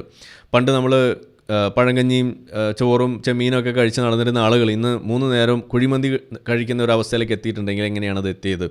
സാരിയും പടച്ചട്ടയൊക്കെ ഇട്ട് നടന്നിരുന്ന നമ്മൾ ഇന്നിപ്പോൾ പർദ്ദ അണിഞ്ഞ് തുടങ്ങിയത് എങ്ങനെയെന്ന് നമ്മൾ പറയാറുണ്ട്. എന്ന് പറഞ്ഞ പോലെ ഓരോ സംഗതിയിലും ഒരു ഗുഡ് മോർണിംഗ് പറയുന്ന ആളുകൾ ഇന്നിപ്പോൾ സലാം അല്ലാതെ പറയാറില്ല. കൺഗ്രാജുലേഷൻസ് ബ്രോ, അഭിനന്ദനങ്ങൾ എന്നൊക്കെ പറഞ്ഞിരുന്ന ആളുകൾ ഇന്നിപ്പോൾ മബറൂക്ക് എന്ന് മാത്രമേ പറയാറുള്ളൂ എന്നൊക്കെ പറയുന്ന അവസ്ഥയിലേക്ക് വരുന്നു. ഒരു കോമൺ പ്ലാറ്റ്ഫോമിൽ ഒരു വിവിധ മതസ്ഥരായിട്ടുള്ള ആളുകൾ പോലുമുള്ള പ്ലാറ്റ്ഫോമുകളിൽ പോലും നമുക്കൊരു കൺഗ്രാറ്റ്സ് പറയാനോ അതല്ലെങ്കിൽ അത്തരത്തിലുള്ള നല്ല വാക്കുകൾ മനസ്സിലാകുന്ന ഭാഷയിൽ പറയുന്ന ഒരു സമീപനം അതിന്ന് മുസ്ലിങ്ങൾക്ക് നഷ്ടപ്പെടുന്നു. അവരിന്ന് അറബിയിലല്ലാതെ ഒന്നും പറയില്ല എന്ന അവസ്ഥയിലേക്ക് അവരെത്തിയിരിക്കുന്ന ഒരു അവസ്ഥ ഇവിടെ ഉണ്ടെങ്കിൽ എന്താണ് അതിൻ്റെ കാരണം? ഈ ഇൻഫ്ലുവൻസ് ആണ്. അപ്പോൾ ഒരു കാര്യം വ്യക്തമാണ്, ഇൻഫ്ലുവൻസ് അതുണ്ട്, ഇൻഫ്ലുവൻസ് ചെയ്യാൻ കഴിയും. പ്രത്യേകിച്ച് മിഡിൽ ഈസ്റ്റിന് ഇൻഫ്ലുവൻസ് ചെയ്യാൻ കഴിയും, മുസ്ലിങ്ങൾ പ്രത്യേകിച്ചും. കാരണം മുസ്ലിങ്ങളെ സംബന്ധിച്ചിടത്തോളം ഇതിനൊരു ഏകശില രൂപം കൊണ്ടു നടക്കാൻ ആഗ്രഹിക്കുന്ന ആളുകളാണ്. മാത്രമല്ല ഇതെല്ലാം തന്നെ ഒരു സൗദിയിലോ അല്ലെങ്കിൽ മിഡിൽ ഈസ്റ്റിലോ ഒരു പർദ്ദ അതിൻ്റെ ഒരു രൂപം അവിടെ മാറിയാൽ അത് ഉടനെ ഇപ്പുറത്ത് പച്ചാളത്ത് നമുക്ക് കാണാൻ കഴിയും. പെട്ടെന്നാണ് അതിൻ്റെ പ്രതിഫലനം വരിക. ഇത് നമുക്ക് വളരെ എപ്പോഴും കാണാൻ കഴിയുന്ന ഒരു കാര്യമാണ്. അത് വെച്ച് നോക്കുമ്പോൾ തന്നെ ഏതെങ്കിലും വിധേനയുള്ള പേഴ്സണൽ ലെവലിലുള്ള വിഷയങ്ങളായിട്ടോ ഒരു സൗന്ദര്യവർദ്ധകമായ ഏതെങ്കിലും മേഖലയിലായിട്ടോ അതല്ലെങ്കിൽ ഭക്ഷണത്തിൻ്റെ ഭാഗമായിട്ടുള്ള തരത്തിലുള്ള മാറ്റങ്ങളെക്കാൾ ഉപരി ഇത് ഏറ്റവും കൂടുതൽ ബാധിക്കാൻ പോകുന്നത് സോഷ്യൽ എക്സിസ്റ്റൻസിൻ്റെ ഭാഗമായിട്ടുള്ള നിയമങ്ങളിൽ കൂടിയാണ് ഇനി വരാൻ കിടക്കുന്നത്. അപ്പോൾ നമ്മൾ ഇതിനോടകം തന്നെ സൂപ്പർഫിഷ്യലായിട്ടുള്ള പല കാര്യങ്ങളിലും ഇത് നമ്മൾ നെഞ്ചോട് ചേർത്ത് കഴിഞ്ഞ ആളുകളാണ്. വിശ്വാസപരമായിട്ടുള്ള പല കാര്യങ്ങളിലും നമ്മൾ നെഞ്ചോട് ചേർത്ത് കഴിഞ്ഞ ആളുകളാണ്. ഭാഷാപരമായിട്ടുള്ള കാര്യങ്ങളിൽ പോലും നമ്മൾ ഇത് നെഞ്ചോട് ചേർത്ത് കഴിഞ്ഞിരിക്കുന്നു. ഇനി അടുത്തത് എന്ന് പറയുന്നത് ഇതിൻ്റെ സോഷ്യൽ ഇൻഫ്ലുവൻസ് ആണ്. ആ സോഷ്യൽ ഇൻഫ്ലുവൻസിൽ ഏറ്റവും കൂടുതൽ സ്വാധീനം ഉണ്ടാക്കാൻ പോകുന്നത് ഏത് വഴിയാണെന്ന് ചോദിച്ചു കഴിഞ്ഞാൽ അത് ഇൻ്റർനെറ്റ് മുഖേന തന്നെയായിരിക്കും. കാരണം ഇന്നിപ്പോൾ നമുക്ക് ഈ വാർത്ത കാണാൻ കഴിയുന്നു, കേൾക്കാൻ കഴിയുന്നു, സംസാരിക്കാൻ കഴിയുന്നു, ചർച്ച ചെയ്യാൻ കഴിയുന്നു. സോഷ്യൽ മീഡിയയോ അതല്ലെങ്കിൽ ഇതുപോലുള്ള കാര്യങ്ങളോ ഇല്ലാതിരുന്നൊരു കാലത്ത് നമുക്ക് സ്വപ്നം പോലും കാണാൻ കഴിയില്ല. ഇനി ഇത് ഇവരെവിടെയാണ് പോസ്റ്റ് ചെയ്തത്? ഇൻസ്റ്റാഗ്രാമിലാണ്. ഇൻസ്റ്റാഗ്രാം എവിടെയാണ്? അത് ജൂതം കണ്ടുപിടിച്ച അവരുടെ ആ സാമാനമാണ്. അതും ഒരു സോഷ്യൽ മീഡിയയാണ്. പണ്ടായിരുന്നുണ്ടെങ്കിൽ ഇവരെവിടെ എഴുതിയിടുക? ഇപ്പോൾ UAE-യിൽ, സൗദിയിലോ അല്ലെങ്കിൽ അതുപോലെയുള്ള അറബ് രാഷ്ട്രങ്ങളോ ഇരുന്നിട്ട് അവർ കത്താണ് എഴുതിയെന്നുണ്ടെങ്കിൽ, ഒരു SMS ആണ് അയച്ചതെന്നുണ്ടെങ്കിൽ, അത് ഭർത്താവിൻ്റെ ഫോണിൽ വരും, അത് ഡിലീറ്റ് ചെയ്ത് കളയും, കഴിഞ്ഞു. അവിടെ പിന്നെ ചെവി അറിയില്ല എന്നതാണ് പിന്നെ അവിടെ സംഭവിക്കുക. എന്നാൽ ഇതല്ല. ആ പോസ്റ്റൊക്കെ നിങ്ങൾ എടുത്ത് നോക്കിക്കഴിഞ്ഞാൽ ലക്ഷക്കണക്കിനാണ് അതിൻ്റെ വ്യൂസും അതിൻ്റെ ലൈക്കും കമൻറ്റും ഷെയറും ഒക്കെ പോയിരിക്കുന്നത്. എത്ര കോടിക്കണക്കിന് ആളുകളിലേക്ക് അത് എത്തുന്നു എന്ന് പറയുന്നിടത്താണ് ഇതിൻ്റെ വിഷയം കിടക്കുന്നത്. അപ്പോൾ നമ്മൾ പറയുന്നത് ഈ തരത്തിൽ വേഷങ്ങളിലോ വേഷവിധാനത്തിലൂടെയോ അല്ലെങ്കിൽ ഭക്ഷണത്തിലൂടെയോ ഒക്കെയുള്ള ഇൻഫ്ലുവൻസിനപ്പുറത്തേക്ക് ഇതിൻ്റെ വലിയ സോഷ്യൽ ഇൻഫ്ലുവൻസിന് ഇത് തുടക്കമിടുകയാണ്. അതിന് ചുക്കാൻ പിടിക്കുന്നത് ഒരറ്റത്ത് സൽമാൻ രാജകുമാരനാണെങ്കിൽ അതിനോടൊപ്പം ആ ടീമിലേക്ക് അടുത്തതായിട്ട് മിഡിൽ ഈസ്റ്റിൽ നിന്നും ആ വണ്ടിയിൽ കയറിയിരിക്കുന്ന ആൾ എന്ന് പറയുന്നത് അത് ഷെയ്ഖ മെഹ്റ തന്നെയാണെന്ന് ഞാൻ പറഞ്ഞു വെക്കും. അത് സ്ത്രീകളുടെ ഇടയിൽ വലിയ തോതിൽ മാറ്റം ഉണ്ടാക്കാൻ പോകുന്നു. പ്രത്യേകിച്ച് ഇസ്ലാമിക് ഫെമിനിസ്റ്റുകൾ എന്നൊക്കെ പറഞ്ഞ് കൊമ്പില്ലല്ലോ അല്ലേ സ്ത്രീകൾക്ക്, എന്തായാലും കൊമ്പ് കുലുക്കി നടന്നിരുന്ന സ്ത്രീകൾ അവർ ഇത് വലിയ തോതിൽ മാറി ചിന്തിക്കാനുള്ളൊരു വഴിയാണ് ഇവിടെ ഉണ്ടാക്കുന്നത്. കാരണം എന്താണ്? അവരുടെ ഒരു കോഗ്നിറ്റീവ് ഡിസണൻസ് അതിവിടെ സംഭവിക്കാൻ പോവുകയാണ്. എന്താ അത്? ഇതിലിപ്പോൾ എന്താ എത്ര വലിയ കാര്യം? എന്തിനാ ഇപ്പോൾ എല്ലാവരും പടക്കമൊക്കെ പൊട്ടിക്കുന്നത്? എന്തിനാ ഇപ്പോൾ എല്ലാവരും ഇങ്ങനെ വലിയ ഒരു ആഹ്ലാദമൊക്കെ ഇത് അല്ലെങ്കിലും ഉണ്ടെന്നാണല്ലോ നമ്മൾ പറഞ്ഞുകൊണ്ട് നടന്നിരുന്നത്. പിന്നെ എന്താ ഇപ്പോൾ ഇതിൽ വലിയ വിഷയം എന്ന് ചോദിക്കുമ്പോഴാണ് എന്താണ് ഈ സാമാനം എന്ന് അന്വേഷിക്കാൻ അവർ നിർബന്ധിതരാവുക. ഇതുവരെ അവർ ചെയ്തിരുന്നില്ല. നമ്മളിത് പറയാറുണ്ട്. നമ്മൾ പണ്ടേ ക്ലബ് ഹൗസ് ചർച്ച നടക്കുന്ന കാലം മുതൽ നമ്മൾ പറയുന്ന കാര്യമാണ്. ഇതെങ്ങനെയല്ല, നിങ്ങൾ പറയുന്ന പോലെയല്ല എന്ന് പറയുമ്പോൾ നമ്മളെ മലയാളികളായിട്ടുള്ള മുസ്ലിങ്ങൾ, സ്ത്രീകൾ അവർക്ക് പോലും മനസ്സിലായിട്ടില്ല. എന്നാൽ ഇന്ന് നമ്മൾ ആരും പറയാതെ തന്നെ അവർ പോയി അന്വേഷിക്കും എന്താണ് ഇസ്ലാമിലെ വിവാഹമോചനത്തിൻ്റെ അവസ്ഥ. അറ്റ്ലീസ്റ്റ് അതെങ്കിലും നിങ്ങളൊന്ന് നോക്കുമല്ലോ. ബാക്കിയൊക്കെ പിന്നത്തെ കാര്യമാണ്. അതെങ്കിലും നോക്കിയാൽ തന്നെ ഇതിൻ്റെ ആ പൊള്ളത്തരം വെളിച്ചത്ത് വരും. അപ്പോൾ നമ്മൾ പറയുന്നത് ആ ഒരു ലെവലിലേക്ക് നമ്മൾ പോകേണ്ട കാലത്തിലാണ് നമ്മൾ ഇന്ന് നിൽക്കുന്നത്. ഒന്നത്. രണ്ട്, ഇതുപോലെയുള്ള വേഷവിധാനങ്ങളും ഒക്കെ നിങ്ങൾ കാണുമ്പോൾ ഒന്ന് ആലോചിക്കേണ്ടത് ഇത് ഒരു അറേബ്യ അല്ലെങ്കിൽ ഇസ്ലാമിൻ്റെ ഒരു തറവാട്ടിൽ നിന്നുള്ള കുട്ടിയാണ്, പേരക്കുട്ടിയാണ്. ആ പേരക്കുട്ടി നടക്കുന്നത് കണ്ടോ? എവിടെ ഹിജാബ്? നിനക്ക് തട്ടമിട്ടൂടെ പെണ്ണെ എന്നൊക്കെ ചോദിക്കാൻ നിങ്ങൾക്ക് തോന്നും. പക്ഷേ ഒരു കാര്യമില്ല എന്നാണ് എനിക്ക് പറയാനുള്ളത്. അപ്പോൾ നമ്മൾ മനസ്സിലാക്കേണ്ടത് ഇതുപോലെയുള്ള സംഗതികൾ, വേഷം, അതുപോലെയുള്ള മതപരമായിട്ടുള്ള കാര്യങ്ങൾ, അതിൻ്റെയൊക്കെ പ്രാധാന്യം പതിയെ കുറയും. ഇത് ഇനി മാറിക്കൊണ്ടേയിരിക്കും എന്നത് തന്നെയാണ് ഇവിടെ പറഞ്ഞു വെക്കുന്നത്. സോഷ്യൽ ഇഷ്യൂസിനകത്ത് ഇവിടുത്തെ മുസ്ലിങ്ങളായിട്ടുള്ള മത നേതൃത്വങ്ങൾ അവർ ഇതിനോട് എടുക്കുന്ന നിലപാട് പോലെ ഇരിക്കും. എത്ര സ്പീഡിലാണ് ഈ തരത്തിലുള്ള കാര്യങ്ങളിൽ നിന്നും ഇവിടുത്തെ മുസ്ലിം സമൂഹം വിട്ടകന്ന് പോവുക എന്നത് ഇവിടെ സംഭവിക്കുക. അവർ ഇതിനകത്ത് വലിയ തോതിൽ റെസിസ്റ്റൻസ് നടത്തി ഇവരെ കൂടുതൽ തളച്ചിടാനാണ് നോക്കുന്നതെന്നുണ്ടെങ്കിൽ ഇവിടെ അന്തരീക്ഷത്തിൽ ഒരു മലിനീകരണം ഉണ്ടാകാൻ പോകുന്നത് തട്ടങ്ങൾ കൊണ്ടായിരിക്കും, പുക കൊണ്ടായിരിക്കില്ല എന്നാണ് എനിക്ക് പറയുന്നത്. അല്ലെങ്കിൽ തട്ടം കൂട്ടിയിട്ട് കത്തിക്കുമ്പോൾ ഉണ്ടാകുന്ന പുക കൊണ്ടായിരിക്കാം ഇനി ഇവിടുത്തെ അന്തരീക്ഷ മലിനീകരണം പോലും ഉണ്ടാകാൻ പോകുന്നത്. ഇനി അതല്ല, നിങ്ങളിതിനോട് അനുഭാവപൂർവ്വം നിന്നുകൊണ്ട് ഈ നിയമങ്ങൾ അത് പരിഷ്കരിക്കേണ്ടതുണ്ട്, ഇൻറ്റേർണലി അത് കറക്റ്റ് ചെയ്യണം എന്നൊരു നിലപാട് നിങ്ങളെടുത്താൽ തട്ടമൊക്കെ നാട്ടുകാരുടെ പെൺകുട്ടികളുടെ തലയിൽ തന്നെ കിടക്കും. ഇല്ല എന്നുണ്ടെങ്കിൽ വലിയ പ്രശ്നമാണ് ഉണ്ടാവുക എന്നുകൂടി ഒന്ന് പറഞ്ഞു വെക്കുകയാണ്. അപ്പോൾ ഇവിടെ നമ്മൾ കർണാടക ഹിജാബിൻ്റെ സമയത്തുള്ള ആ ഒരു വാചകമാണ് നമ്മളിവിടെ ഓർക്കേണ്ടത്. അവിടെ ഒരു വശത്ത് ഹിജാബ് അനുകൂലികളും മറുവശത്ത് സാഫ്രൺ ഷാൾ അനുകൂലികളും തമ്മിൽ നിന്ന് പറഞ്ഞ വാചകങ്ങൾ വളരെ സിമ്പിളാണ്. അവരെന്താ പറഞ്ഞത്? Hijab is our first priority, education comes second എന്ന് പറഞ്ഞത് മുസ്ലിം പെൺകുട്ടികളാണ്. ഹിന്ദു പെൺകുട്ടികൾ എന്താ പറഞ്ഞത്? For us education is important, not religion. Religion ഞങ്ങൾക്ക് പ്രാധാന്യമില്ല എന്ന് പറയാൻ ഇവിടെ ഒരു ഹിന്ദുവിന് മാത്രമേ സാധിക്കൂ, ഇത് മുസ്ലിമിന് സാധിക്കില്ല എന്നവിടുത്തെ തന്നെയാണ് ഈ ഷെയ്ഖ മെഹ്റെ പോലെയുള്ള ആളുകൾ ഇതുപോലെയുള്ള കാര്യങ്ങൾ പറഞ്ഞു വെക്കുമ്പോൾ നമ്മൾ അതിൻ്റെ ആ കാരണം എങ്ങനെയാണ് അവരുടെ ആ പേഴ്സണൽ ലൈഫിനെയും സോഷ്യൽ ലൈഫിനെയും അവരുടെ ഹ്യൂമൻ റൈറ്റ്സിനെയും ഈ റിലീജിയൻ ബാധിക്കുന്നത് എന്ന ചിത്രം നിങ്ങൾ മനസ്സിലേക്ക് കൊണ്ടുവരാൻ അത് നിങ്ങൾക്ക് സാധിക്കണം. മുസ്ലിം സ്ത്രീകൾക്ക് സാധിക്കണം, ഇസ്ലാമിക് ഫെമിനിസ്റ്റുകൾക്ക് സാധിക്കണം എന്നാണ് എനിക്ക് പറയാനുള്ളത്. ഇനി എന്താണ് ഈ ഒരു വിഷയത്തിൽ ഇതിൻ്റെ ഇസ്ലാമിക് മാനം എന്നും കൂടി നമുക്ക് നോക്കാം. ഇസ്ലാമിക് മാനം നമുക്ക് തപ്പിപ്പോകാൻ പല സ്ഥലങ്ങളുണ്ട്. ഹദീസ് നോക്കാം, അത് നോക്കാം. ഞാൻ അതൊന്നുമല്ല നോക്കാറുള്ളത്. നിങ്ങൾക്കിപ്പോൾ ഒരു മുസ്ലിമായിട്ടുള്ള ഒരാളായിരിക്കെ നിങ്ങൾക്കൊരു സംശയം വന്നാൽ നിങ്ങൾ എന്താ ചെയ്യുക? നേരെ കിതാബ് എടുത്ത് പരിധിയല്ലല്ലോ നിങ്ങൾ ചെയ്യുക. നിങ്ങൾ ഏതെങ്കിലും ഒരു ഉസ്താദിനോട് പോയി ചോദിക്കും. ഉസ്താദ് എന്താ പറയണത് നിങ്ങൾ കേൾക്കും. അങ്ങനെ ഉസ്താദ് പറയുന്ന ഒരു സ്ഥലം, അതാണ് നമ്മളെപ്പോഴും ഇവിടെ പറയാറുണ്ട്. ഇസ്ലാമിക് ഫത്വ അതൊക്കെ കൊടുക്കുന്ന അതിനെക്കുറിച്ചുള്ള എഴുത്തുകൂത്തുകൾ വരുന്ന ഒരു വെബ്സൈറ്റാണ് ഇസ്ലാം ക്വസ്റ്റ്യൻ ആൻഡ് ആൻസർ. ഇതൊരു സലഫി ചായ്വുള്ളൊരു സംഗതിയാണ്. അപ്പോൾ ഇതിനകത്തൊരു ചോദ്യമാണ്, can a woman divorce her husband if he takes a second wife? ഒരു ചോദ്യമാണ് ഇത്. എന്താ പറയുക, ഇൻഡയറക്റ്റ് ആയിട്ട് എങ്ങനെയാണ് ഈ വിവാഹമോചനം സ്ത്രീക്കും പുരുഷനും തമ്മിലുള്ള ആ വ്യത്യാസത്തെ നിങ്ങൾക്ക് അറിയാൻ വേണ്ടിയിട്ട് ആദ്യം ഒരു ഉദാഹരണം എടുത്ത് വെക്കുകയാണ്. ഇത് നേരിട്ട് ഇപ്പോൾ നമ്മൾ ചോദിക്കുകയാണെന്നുണ്ടെങ്കിൽ ഇതിന് വെളുപ്പിച്ചതേ നിങ്ങൾക്ക് കാണും. അത് നിങ്ങൾക്ക് കാണാം. നിങ്ങളിപ്പോൾ ഗൂഗിൾ എടുക്കുക. ഗൂഗിൾ എടുത്തിട്ട് ഇസ്ലാമിൽ ഡിവോഴ്സ് മാൻ ആൻഡ് വുമൺ എന്ന് നിങ്ങൾ സെർച്ച് ചെയ്ത് കഴിഞ്ഞാൽ ChatGPT പോലും ചിലപ്പോൾ പറയുക അത് വളരെ ഇക്വാലിറ്റിയാണ്, ഇസ്ലാമിക് ഫെമിനിസ്റ്റുകളെ പോലും തോപ്പിച്ച് കളയുന്ന രീതിയിലായിരിക്കും ChatGPT പോലും നിങ്ങൾക്ക് ഉത്തരം തരിക. അതുകൂടാതെ ഇനിയിപ്പോൾ ഗൂഗിൾ നിങ്ങൾ സെർച്ച് ചെയ്ത് കഴിഞ്ഞാൽ കണ്ട എല്ലാ വെബ്സൈറ്റിൽ നിന്നും ഇതുപോലെ വെളുപ്പിക്കാൻ എഴുതി വെച്ച സാധനങ്ങൾ, SEO നടത്തി ഇങ്ങനെ പൊലിപ്പിച്ച് വെച്ചിട്ടുള്ള സാധനങ്ങൾ മാത്രം നിങ്ങൾ മുന്നിലേക്ക് വരും. അത് വായിക്കുമ്പോൾ ഇവിടുത്തെ പെൺകുട്ടികൾ വിചാരിക്കും, ഓ ഇത്ര വലിയ സ്ഥാനമാണല്ലേ, എന്നാൽ പിന്നെ ഇങ്ങനെ മതി എന്ന് പറഞ്ഞിട്ട് നിങ്ങൾ ഈ KFCക്ക് വേണ്ടി വാദിക്കുന്ന കോഴിക്കുഞ്ഞുങ്ങളായിട്ട് നിങ്ങൾ അവിടെ തുടരും. ഇതാണ് ഉണ്ടാവുക. അപ്പോൾ അതറിയണമെന്നുണ്ടെങ്കിൽ നിങ്ങൾ ഇൻഡയറക്റ്റായിട്ട് എങ്ങനെയാണ് ഈ സാധനങ്ങൾ മറ്റ് സ്ഥലങ്ങളിൽ വരുന്നതെന്ന് നിങ്ങൾ നോക്കുക. അതിനൊരു ഉദാഹരണമാണ് ഇവിടുത്തെ ഏറ്റവും വലിയൊരു ആരോപണം, അല്ലെങ്കിൽ ഒരു സ്ത്രീകളുടെ ഒരു വലിയൊരു അവകാശവാദമാണ് പുരുഷന് 4 കെട്ടാം. ഓക്കെ, ശരി, സമ്മതിച്ചു. സ്ത്രീക്കുണ്ടോ? ഇല്ല, ഞങ്ങൾക്ക് അതിൻ്റെ ആവശ്യമില്ല, ഞങ്ങൾ 1 കെട്ടിയാൽ മതി എന്നാണ് പടച്ചോൻ പറഞ്ഞു, അതുകൊണ്ട് ഞങ്ങൾക്ക് 1 മതി. ഓക്കെ, ശരി, സമ്മതിച്ചു. അപ്പോൾ അടുത്ത ചോദ്യമാണ്, രണ്ടാമത് ചോദ്യമല്ല, അവരുടെ അവകാശവാദമാണ്. എന്നാലും 2ാമത് കെട്ടണമെന്നുണ്ടെങ്കിൽ ഞങ്ങളുടെ അനുവാദം വേണം. ഞങ്ങളുടെ അനുവാദം ഇല്ല എന്നുണ്ടെങ്കിൽ ആ പുരുഷന് 2ാമത് കെട്ടാൻ കഴിയില്ല. അപ്പോൾ 4 കെട്ടാമെന്ന് പറഞ്ഞുകൊണ്ട് മാത്രം കാര്യമൊന്നുമില്ല, ഞങ്ങളുടെ അനുവാദം കൂടി വേണം എന്ന് പറയുന്ന ആ സ്ത്രീകൾ കൂടി അറിയാൻ വേണ്ടിയിട്ടാണ് പറയേണ്ടത്. അങ്ങനെ ഒരു അനുവാദത്തിന് ആവശ്യമില്ല. അപ്പോൾ അത് ചോദിക്കുകയാണ് ഒരാൾ, അങ്ങനെ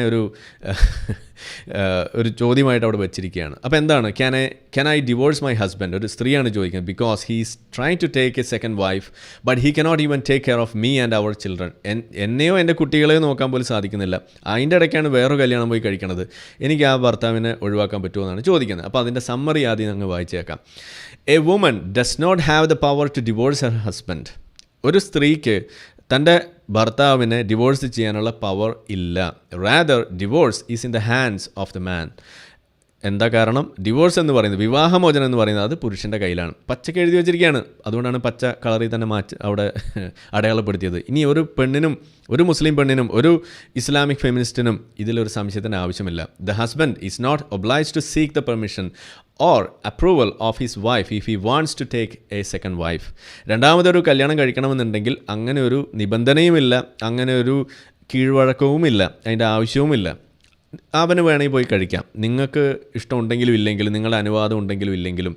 മാത്രമല്ല, മുഹമ്മദ് ഹിജാബിനെ പോലെയൊക്കെയുള്ള ആളുകൾ, അതുപോലെ അലി ദവായെ പോലെയൊക്കെയുള്ള ആളുകൾ പറഞ്ഞു വെച്ചിരിക്കുന്നത്, അങ്ങനെ കല്യാണം കഴിക്കാൻ വേണ്ടിയിട്ട് നിങ്ങളുടെ ആദ്യ ഭാര്യയുടെ അടുത്ത് നിങ്ങൾക്ക് നുണ വേണമെങ്കിലും പറയാം എന്ന് പറഞ്ഞ് കുടുങ്ങി വടിയും പിടിച്ചിരിക്കുന്ന ആളുകളാണ്. ഇതാണ് ഇസ്ലാമിലെ എന്താണ് ഫാമിലി മാനേഴ്സ് എന്ന് പറയുന്നത്. ഇസ്ലാമിൽ വലിയ കുടുംബത്തിൻ്റെ എന്തോ കൊണാണ്ട്രമാണെന്നാണ് എഴുതി വെച്ചിരിക്കുന്നതെന്നൊക്കെയാണ് ഇവർ പറഞ്ഞു വെക്കുന്നത്. ഇതാണ് ഇസ്ലാമിലെ കഥ. ഓക്കെ, ഇനി if it so happens that a woman cannot put up with her husband's taking a second wife and she fears that she will not be able to fulfill her husband's rights over her, then she may request khula എന്നാണ് അവിടെ ഇത് request. Okay, എന്താ ഇവിടെ ഫെമിനിസ്റ്റുകൾ പറഞ്ഞു നടക്കുന്നത്?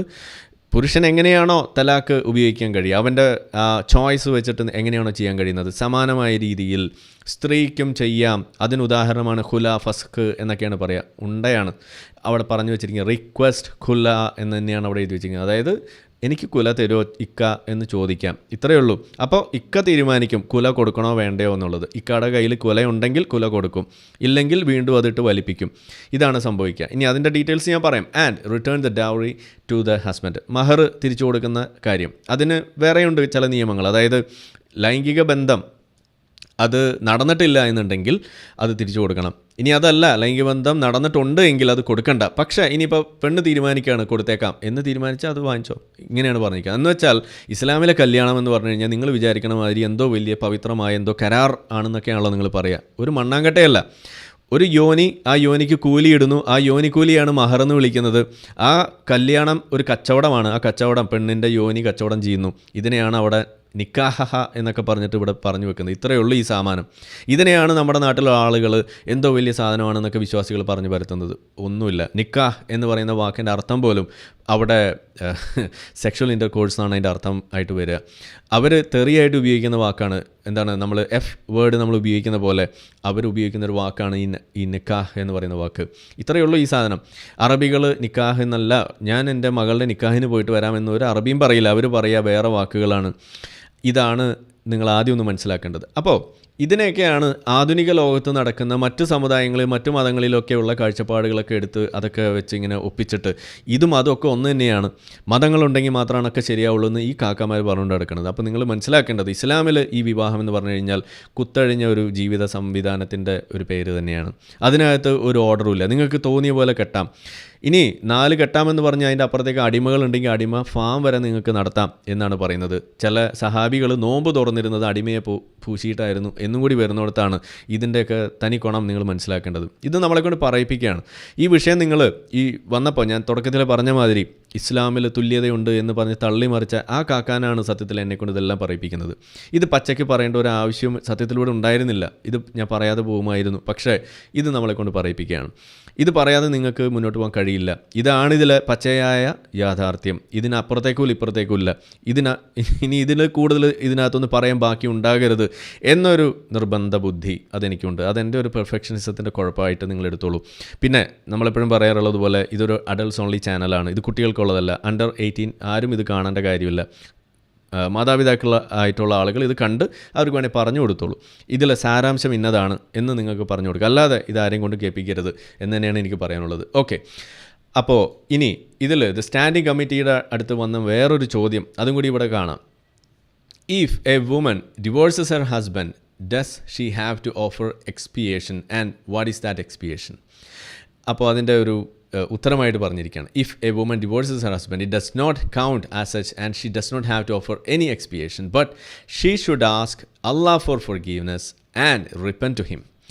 ഒരു സ്ത്രീ വിവാഹമോചനം ഇതുപോലെ നടത്തുന്നൊരവസ്ഥ ഉണ്ടായാൽ ഓക്കെ, എങ്ങനെയാണെന്നുള്ളത് വഴിയെ ഞാൻ പറഞ്ഞാറ്. ഈ ഫസ്കും ഖുലയൊക്കെ ഇങ്ങനെ റിക്വസ്റ്റ് ചെയ്തിട്ട് കിട്ടിക്കഴിയുമ്പോൾ ഉണ്ടാകുന്ന അവസ്ഥയാണ്. അങ്ങനെ ചെയ്ത് കഴിഞ്ഞാൽ എന്താണ് അവിടെ സംഭവിക്കുന്നത്? അത് അവിടെ പാപമോചനത്തിന് അവിടെ ഇരക്കണം. അപ്പോൾ സ്ത്രീയാണ് സത്യത്തിലൂടെ ഒരു തെറ്റുകാരിയായിട്ട് ചിത്രീകരിക്കുന്നത്. അപ്പോൾ പുരുഷന് ട്രിപ്പിൾ തലാഖ് ചെല്ലിയാൽ ഒരു കുഴപ്പമില്ല, അത് മതത്തിൻ്റെ നിയമം അനുവദിക്കുന്ന സാധനമാണ്. അവിടെ പാപമോചനത്തിന് തേടേണ്ട കാര്യമില്ല. എന്നാൽ സ്ത്രീ ഇനി എങ്ങനാനും ഇതിന് മുതിർന്നാൽ അവൾ പാപമോചനത്തിനും അവൾ പൊറുക്കലിനും തേടണമെന്നും കൂടിയാണ് പറഞ്ഞു വെക്കുന്നത്. Because her issuing a divorce to her husband is contrary to the shari evidence which indicates that divorce is in the hands of the husband or whoever is acting on his behalf according to Sharia. ഇതാണ് ഇസ്ലാം പഠിപ്പിക്കുന്നത്. അപ്പോൾ സത്യത്തിൽ ഇവിടെ ഇപ്പോൾ Sheikha Mehra അവിടെ തലയും കുത്തി നിന്ന് പ്രാർത്ഥിക്കേണ്ട അവസ്ഥയിലാണ് എത്തിയിരിക്കുന്നത്. അസ്തഗ്ഫിറുള്ള എന്ന് ഇനി ഒരു 1000 തവണ ചൊല്ലിയാലും ഇതിൽ നിന്ന് മാറാൻ പറ്റുമെന്ന് നിങ്ങൾക്ക് തോന്നുന്നുണ്ടോ? ഇതാണ് ഇസ്ലാമിലെ നിയമം. അതായത് ഇപ്പോൾ ഇവിടുത്തെ ഇസ്ലാമിക് ഫെമിനിസ്റ്റുകൾ മനസ്സിലാക്കാൻ വേണ്ടിയിട്ട് പറയാണ്. നിങ്ങൾ വിചാരിക്കുന്നുണ്ടാവും ഷെയ്ഖ മെഹ്റ ചെയ്ത കാര്യം എന്തോ വലിയ സംഭവമാണ്. ഇസ്ലാമിൻ്റെ കണ്ണിൽ അത് ഇസ്ലാമിക വിരുദ്ധമായിട്ടുള്ളൊരു കാര്യമായിട്ട് മാത്രമല്ല, അതിനുവേണ്ടി പാപമോചനത്തിനും കൂടി അവിടെ തേടണം. കാരണം അവൾ പ്രവർത്തിച്ചത് ഇസ്ലാമിക നിയമത്തിന് എതിരായിട്ടാണ് എന്നും കൂടിയാണ് ഇവിടെ എഴുതി വച്ചിരിക്കുന്നത്. സംശയമുള്ള ആളുകൾ ഞാൻ പറഞ്ഞത് തെറ്റാണെന്ന് നുണയാണെന്നൊക്കെ ആർക്കെങ്കിലും തോന്നുന്നുണ്ടെങ്കിൽ നേരെ വണ്ടി പിടിച്ച് പോയി അവിടെ പോയിട്ട് തിരുത്തുക, അല്ലാതെ ഇവിടെ കിടന്ന് മെഴുകിയിട്ട് ഒരു കാര്യമില്ല. ഇനി അടുത്തത്, do you need your first wife's permission to take a second wife? ഇതും കൂടി ഒന്ന് പറഞ്ഞു വെക്കണമല്ലോ. ഞാൻ നേരത്തെ സൂചിപ്പിച്ചു, ഒരാവശ്യമില്ല, നിങ്ങൾക്ക് അങ്ങനെ not oblige to seek the permission, അങ്ങനെ ഒരു പെർമിഷൻ എടുക്കേണ്ട ഒരു ബാധ്യതയും നിങ്ങൾക്കില്ല. നിങ്ങൾക്ക് തോന്നിയ പോലെ നിങ്ങൾക്ക് കല്യാണം കഴിക്കും, 4 വരെ കെട്ടാം, അത് കഴിഞ്ഞിട്ട് പിന്നെ അടിമകളെ വെച്ചുകൊണ്ടിരിക്കാം. ഇതാണ് ഇസ്ലാം പഠിപ്പിക്കുന്നത്. എത്ര മഹത്തരമായ കുടുംബസങ്കല്പം, എത്ര മഹത്തരമായ ഫാമിലി സെറ്റപ്പ് ആണ് ഇസ്ലാം മുന്നോട്ട് വെക്കുന്നതെന്ന് നിങ്ങളൊന്ന് ആലോചിക്കുക. ഇനി അടുത്തത് എന്താണ് ഇസ്ലാമിൽ ഈ ഖുൽ അതുപോലെ ഫസ്ക് എന്നൊക്കെ പറയുന്ന സാധനം, ഇതെങ്ങനെയാണ് ഇസ്ലാമിൽ നിലനിൽക്കുന്നതെന്നും കൂടി നമ്മളൊന്ന് നോക്കാം. തലാഖും ഇതെല്ലാം വെച്ചിട്ട് നമുക്കൊന്ന് കമ്പയർ ചെയ്യാം. അപ്പോൾ ഇവിടെയാണ് നമുക്ക് ഈ ചോദ്യം, how can I explain to my students the difference between faskh, talaq and khula? ഇതാണ് ചോദ്യം. അപ്പോൾ ഫസ്ക് എന്ന് പറഞ്ഞാൽ it is annulment of the marriage contract and dissolution of the marital bond completely as if it never happened. അതൊരിക്കലും നടന്നതുപോലും അല്ല എന്ന രീതിയിലേക്ക് മാറ്റുന്നൊരു സാധനം. അത് ഡിസോൾവ് ചെയ്യുക, അത് ക്യാൻസൽ ചെയ്ത് വിടുക. And this can only be done by means of the verdict of a qadi or a shari ruling. അതായത് അത് സ്ത്രീക്ക് ചെയ്യാൻ കഴിയില്ല. സ്ത്രീക്ക് അത് ഇനീഷ്യേറ്റ് ചെയ്യാം, പക്ഷേ അത് എവിടെയാണത് പൂർത്തീകരണം? അതിന് പൂർത്തീകരണം നടത്തണമെന്നുണ്ടെങ്കിൽ അവിടെ ഒരു ജഡ്ജി വരണം.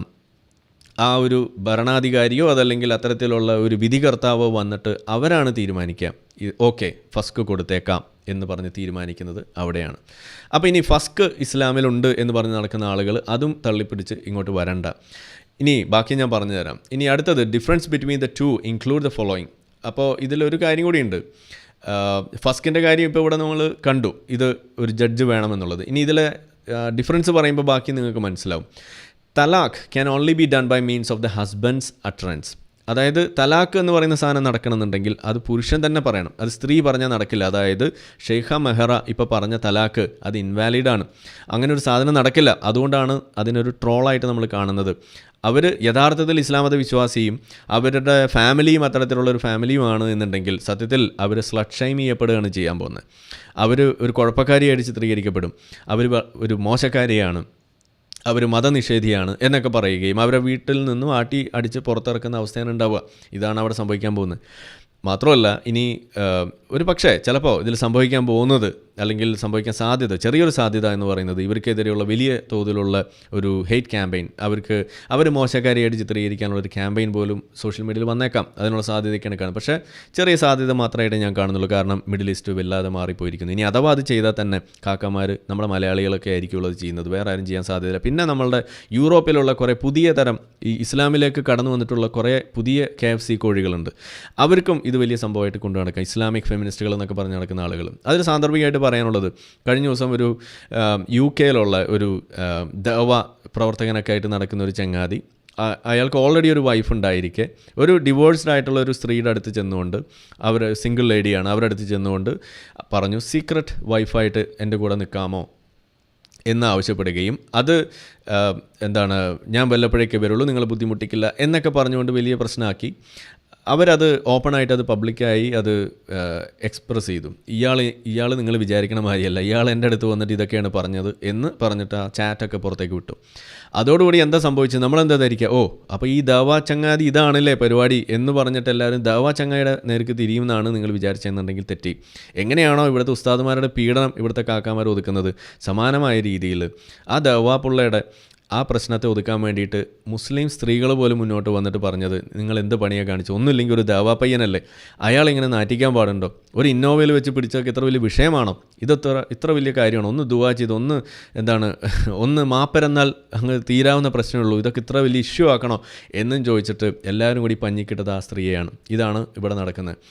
അപ്പോൾ ഒന്ന് ആലോചിക്കാൻ വേണ്ടിയിട്ട്, നിങ്ങളുടെ മനസ്സിലേക്ക് കിട്ടാൻ വേണ്ടിയിട്ട് പറഞ്ഞു എന്നുള്ളത്, എങ്ങനെയാണ് ഇതിനൊക്കെ ഡിഫെൻഡ് ചെയ്യുക എന്നുള്ളത്. അപ്പോൾ ഇവിടെ നിങ്ങൾക്ക് കാണാം, ഇവിടെ പുരുഷനാണ് ഇത് പറയേണ്ടത്. തലാഖ് എന്ന് പറയുന്ന സാധനം പുരുഷന് മാത്രമാണ് പറയാൻ പറ്റുള്ളൂ. By his choice and with his consent.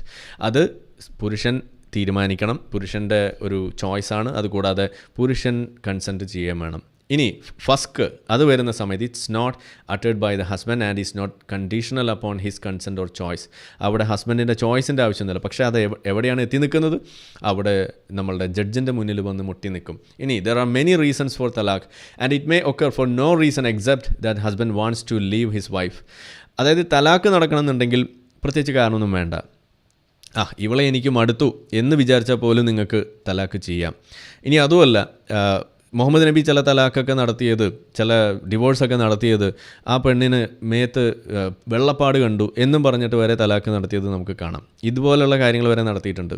ഒളിഞ്ഞു നോക്കിയ ഭാര്യ എന്ന് പറഞ്ഞിട്ട് അവൾ മറ്റുള്ള ആണുങ്ങളെയൊക്കെ നോക്കുന്നു, അവൾ ശരിയല്ല എന്ന് പറഞ്ഞിട്ട് തലാഖ് ചെയ്ത കാഴ്ചയെ നമുക്കിവിടെ കാണാം. ഇതൊക്കെയാണ് മുഹമ്മദ് നബിയുടെ തലാഖിലെ ചില കഥകൾ.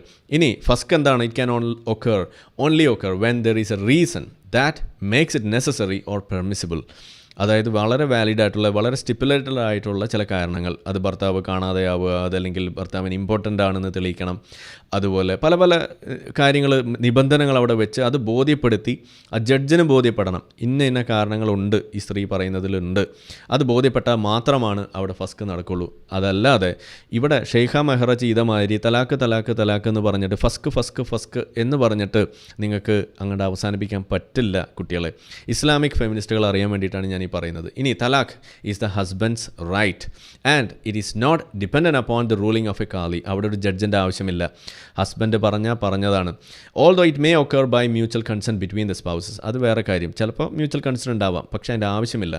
As for faskh it depends upon a shari ruling or the verdict of a qadi. ഫസ്ക് നടക്കണമെന്നുണ്ടെങ്കിൽ ഒരു ജഡ്ജ് വേണം. ഫസ്ക് cannot be done simply by mutual consent between the spouses except in the case of ഖുല്ല നടക്കണമെന്നുണ്ടെങ്കിൽ അപ്പോഴും മ്യൂച്വൽ കൺസെൻറ്റ് വേണം, അവർക്ക് അത് നടത്താം. പക്ഷേ അപ്പോഴും ഹസ്ബൻഡ് കൊടുത്താൽ മാത്രമാണ് അത് റിക്വസ്റ്റ് ചെയ്യാനേ ഭാര്യയ്ക്ക് പറ്റുള്ളൂ. കൊടുക്കേണ്ട ആൾ അപ്പോഴും ഭർത്താവ് തന്നെയാണ്. ഇതാണ് കുല്ലൻ്റെ അവസ്ഥ. അപ്പോൾ ഇവിടെ എവിടെയാണ് സ്ത്രീകൾക്ക് ഇതിനകത്തൊരു റോൾ ഉള്ളത് എന്നാണ് എനിക്ക് ചോദിക്കാനുള്ളത്. ഇനി ഇതിലൊരു തമാശ എന്ന് പറയുന്നത്, നമ്മുടെ നാട്ടിൽ ഇപ്പോൾ ഇത് പറയുമ്പോൾ ഇന്ത്യയിൽ ഇതുപോലൊരു the dissolution of Muslim marriages act എന്ന് പറഞ്ഞിട്ട് 1939 വന്നൊരു ആക്ടിനെ കുറിച്ച് നമ്മളെപ്പോഴും പറയാറുണ്ട്. ഫസ്ക് ആക്ട് എന്നൊക്കെയാണ് പറയുക. ഇത് ഇവിടെ ഉണ്ട്. ഇത് വന്നതിൻ്റെ ഒരു പശ്ചാത്തലം കൂടി നമ്മളൊന്ന് ആലോചിക്കണം. കാരണം നമ്മൾ നേരത്തെ പറഞ്ഞു ഈ ഫസ്ക് കുല്ല ഇതൊക്കെ നടക്കുന്ന സമയത്ത്, അല്ലെങ്കിൽ ഫസ്ക് നടക്കുന്ന സമയത്ത് പ്രത്യേകിച്ചും തലാഖിൻ്റെ സമയത്താണെങ്കിലും അവിടെ പറയുന്ന ഒരു കാര്യമുണ്ട്. ഒരു ഇതിനുള്ള വാലിഡ് ആയിട്ടുള്ള റീസണായിട്ട് വരുന്നത് മതം ഉപേക്ഷിക്കുക എന്ന് പറയുന്നതാണ്. അതായത് അപ്പോസ്റ്റസി, മതഭ്രഷ്ട്. അപ്പോൾ മുസ്ലിമായിട്ടുള്ള ഭാര്യ ഭർത്താവ്, അതിൽ ഭാര്യയോ ഭർത്താവോ അല്ലെങ്കിൽ 2 പേര് എന്ന് വേണമെന്നില്ല, ഏതെങ്കിലും ഒരാൾ വരുമ്പോഴാണല്ലോ ഇതിൻ്റെ ആവശ്യമുള്ളൂ. ഏതെങ്കിലും ഒരാൾ അതിനകത്ത് മതം ഉപേക്ഷിച്ചാൽ ആ മാരേജ്, ആ ബന്ധം അത് ഓൺ ദ സ്പോട്ട് റദ്ദാണ്.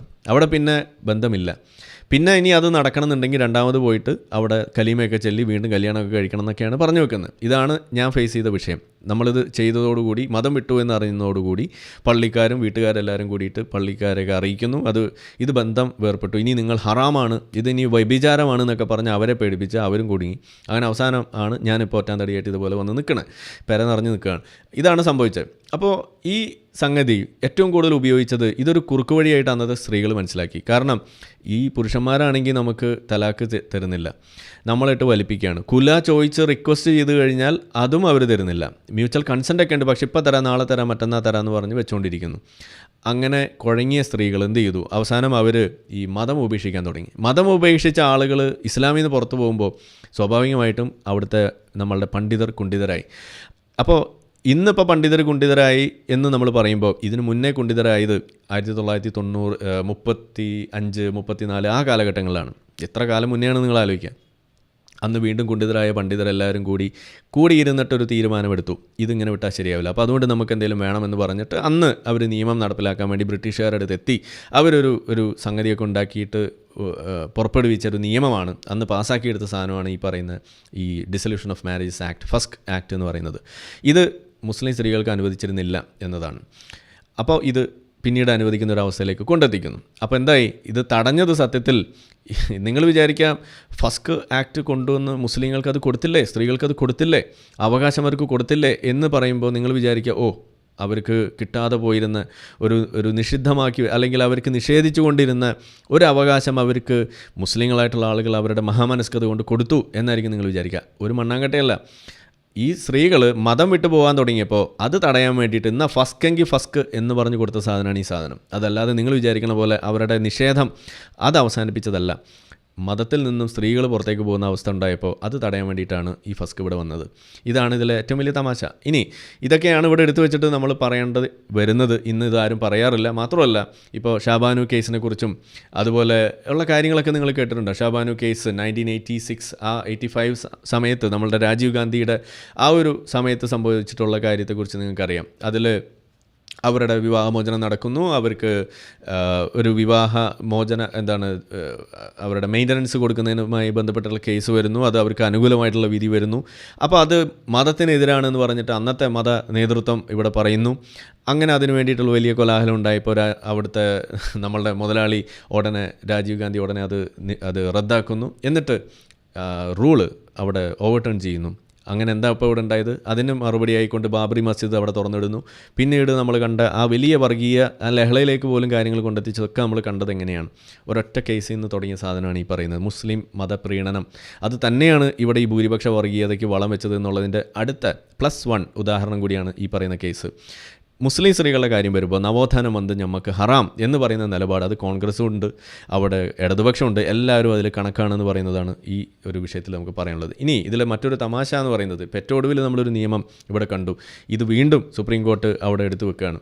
അപ്പോൾ അന്ന് സംഭവിച്ച ആ പിഴവ് പരിഹരിച്ച് വീണ്ടും മുസ്ലിം സ്ത്രീകൾക്ക് അനുകൂലമായിട്ടുള്ളൊരു സംഭവം വന്നപ്പോൾ അവിടെയും ഈ മുസ്ലിം പേഴ്സണൽ ലോ ബോർഡ് അവരെന്താ ചെയ്യുന്നത്? ഇത് മതത്തിനെതിരാണ് എന്നും പറഞ്ഞിട്ട് വീണ്ടും ഇറങ്ങിത്തിരിച്ചിരിക്കുകയാണ്. അത് ശരിയാവില്ല, ഇത് അവസാനിപ്പിക്കണം എന്ന് പറഞ്ഞിട്ട് വീണ്ടും ഇറങ്ങിത്തിരിക്കുന്നു. ഇതാണ് നമ്മളിവിടെ കണ്ടുകൊണ്ടിരിക്കുന്നത്. അപ്പോൾ നമ്മളിവിടെ ചോദിക്കുകയാണ്, ഈ തരം വിഷയങ്ങളിൽ വിവാഹമോചനം, സ്വത്തവകാശം, ഇതുപോലെയുള്ള വിഷയങ്ങളിൽ സ്ത്രീകൾ നേരിടുന്ന ഈ ഒരു വിവേചനം ഇത് അവസാനിപ്പിക്കേണ്ടതില്ലേ? ഇതൊരു വിവേചനമായിട്ട് മുസ്ലിം സ്ത്രീകൾക്ക് തോന്നുന്നില്ലേ? ഇതാണ് എനിക്ക് ചോദിക്കാനുള്ളത്. നിങ്ങൾക്കത് തോന്നുന്നുണ്ടെങ്കിൽ ഇതെങ്ങനെയാണ് ഇത് അവസാനിപ്പിക്കാൻ പോകുന്നത്? ഈ ഷെയ്ഖ മെഹറ ഇതുപോലെ ഒരു ട്രോള് നടത്തേണ്ടി വന്നത് സത്യത്തിൽ അതിൽ ഒരു വാലിഡിറ്റി ഇല്ലയെന്ന് നിങ്ങൾക്കും അറിയാം. എന്നാലും ഇത് ചെയ്യേണ്ടി വന്നത് എന്തുകൊണ്ടായിരിക്കുന്നെങ്കിലും നിങ്ങൾ ചിന്തിച്ചിട്ട് ഒന്ന് നിങ്ങൾ സ്വയം തീരുമാനിക്കുക. ഇവിടെ യൂണിഫോം സിവിൽ കോഡ് വരുന്നു, അതിനെക്കുറിച്ചുള്ള ചർച്ചകൾ വരുമ്പോൾ ഈ കാക്കാമാർ പറയുന്ന കാര്യവും കേട്ട് ഇത് നിങ്ങൾക്ക് എന്തോ ഇവിടെ ബാങ്ക് വിളിക്കാൻ കഴിയില്ല, മരിച്ച ശവടക്കാൻ കഴിയില്ല എന്നും പറഞ്ഞ് നിങ്ങളെ തെറ്റിദ്ധരിപ്പിച്ചിട്ട് ഇത് അതിനെ ഒന്നും ബാധിക്കുന്ന വിഷയമേ അല്ല എന്ന് നമ്മളെപ്പോലുള്ള ആളുകൾ ആണായിട്ട് പറഞ്ഞാലും നിങ്ങളത് കേൾക്കാൻ തയ്യാറാകാതെ ഇത് നിങ്ങൾക്ക് ഏറ്റവും അടിസ്ഥാനപരമായിട്ടുള്ള ഈ തുല്യത എന്ന് പറയുന്ന വിഷയം അത് കൊണ്ടുവരുന്നതിന് വേണ്ടിയിട്ടാണെന്ന്, നിങ്ങളുടെ അവകാശങ്ങൾ നിങ്ങൾക്ക് നേടിത്തരുന്നതിന് വേണ്ടിയിട്ടുള്ള സാധനമാണെന്ന് പറയുമ്പോൾ അത് മനസ്സിലാക്കി നിങ്ങളിതിന് വേണ്ടി മുന്നോട്ട് വരേണ്ട ആളുകളല്ലേ. അത് BJP കൊണ്ടുവരുന്നു എന്ന് പറയുന്നതാണ് നിങ്ങളുടെ പ്രശ്നം എന്നുണ്ടെങ്കിൽ നിങ്ങൾക്ക് ഇവിടുത്തെ സ്റ്റേറ്റ് ഗവൺമെൻറ്റിനോട് ആവശ്യപ്പെടാലോ. ഉത്തരാഖണ്ഡ് അവരുടെ സ്വന്തം ഈ പറയുന്ന ഒരു സിവിൽ കോഡ് കൊണ്ടുവന്നില്ലേ, കേരളത്തിൽ കൊണ്ടുവരാമല്ലോ. ഇവിടെ BJP അല്ലല്ലോ, പിന്നെ നിങ്ങൾ എന്തിനാണ് പേടിക്കുന്നത്? അപ്പോൾ അതും നിങ്ങൾ ചോദിക്കുന്നില്ല. അപ്പോൾ ഇത് സത്യത്തിൽ ഓരോ നിമിഷം വൈകും തോറും നിങ്ങളിവിടെ കുഴപ്പത്തിലാക്കിക്കൊണ്ടിരിക്കുന്നത് ഇതുപോലെ ഓരോ നമ്മുടെ നാട്ടിലെ രാജകുമാരിമാരുടെ ജീവിതമാണ് നിങ്ങൾ വെള്ളത്തിലായിക്കൊണ്ടിരിക്കുന്നത്. അവിടെയാണ് പല കുറുക്ക് വഴികളും നടത്തിക്കൊണ്ട് കാര്യങ്ങൾ ചെയ്യാൻ വേണ്ടിയിട്ട് ആളുകൾ നിർബന്ധിതരാകുന്നത്. ഇന്നിപ്പോൾ 2 തരം കുറുക്ക് വഴികളാണ് നമ്മളിവിടെ കണ്ടുകൊണ്ടിരിക്കുന്നത്. അതിൽ ഏറ്റവും പ്രധാനപ്പെട്ട ഒരു കുറുക്ക് വഴി എന്ന് പറയുന്നതാണ് ഈ ഒരു നാടകം. സംഗതി ഇത് കാണുമ്പോൾ വലിയ സംഭവമായിട്ടൊക്കെ നമുക്ക് തോന്നും. എനിക്കിത് കണ്ടിട്ട് ഒരു സംഭവം എനിക്ക് തോന്നാറില്ല. ഇതിപ്പോൾ 2022 മുതൽ നമ്മൾ കണ്ടു തുടങ്ങിയ ഒരു കാര്യമാണ്. ഇതിനെക്കുറിച്ച് 1-2 വീഡിയോ ഒക്കെ നമ്മൾ ചെയ്തിട്ടുണ്ട്. ഇപ്പോൾ ഏറ്റവും ഒടുവിൽ ഇത് വന്ന് ഒരു വിവാഹ വേളയിൽ ആ ഒരു സ്റ്റേജിനകത്തേക്ക് സ്ത്രീയും വന്ന് കടന്നിരുന്നു എന്ന് പറഞ്ഞ് വലിയ വാർത്ത. അതങ്ങനെ ഇരുന്നു എന്നതിൻ്റെ പേരിൽ മഹല്ല് കമ്മിറ്റി നോട്ടീസ് അയക്കുന്നു, മാപ്പ് പറയുന്നു മാതാപിതാക്കളുടെ അടുത്ത്. അതൊക്കെ ഇവിടെ വലിയ വിഷയമായിരുന്നു. 2024 നമ്മളിപ്പോൾ കാണുന്നത് എന്താണ്? ഇപ്പോൾ ജമാഅത്ത് ഇസ്ലാമിക്കാർ ഇത് ഏറ്റെടുത്തിട്ട് അവരുടെ കല്യാണങ്ങളിൽ ഇപ്പോൾ സ്ത്രീകൾ ഒരു 2 കസേരയും കൂടി എക്സ്ട്രാ, അവരെ സംബന്ധിച്ചിടത്തോളം 2 കസേരയുടെ കാര്യമുള്ളൂ, ഒരു 150 രൂപയുടെ വാടക എക്സ്ട്രാ കൊടുക്കണം, അത്രയേ ഉള്ളൂ. അതും കൂടി ഇട്ട് അവരെയും അവിടെ പിടിച്ചിരുത്തിയിട്ടുണ്ട്. എന്തായി? ഇപ്പോൾ സ്ത്രീ എംപവർമെൻ്റായി, അവിടെ സ്ത്രീക്ക് തുല്യതയായി. സ്ത്രീകൾ ആദ്യം മനസ്സിലാക്കേണ്ടത് ഒരു കല്യാണം നടക്കുന്ന വേദിയിൽ അതിനകത്ത് 2 കസേര ഇട്ടാൽ ഉറപ്പിക്കാവുന്ന സാധനമല്ല സ്ത്രീ തുല്യത എന്ന് പറയുന്നത്. അതല്ല ആ തുല്യത കൊണ്ട് നമ്മൾ ഉദ്ദേശിക്കുന്നത്.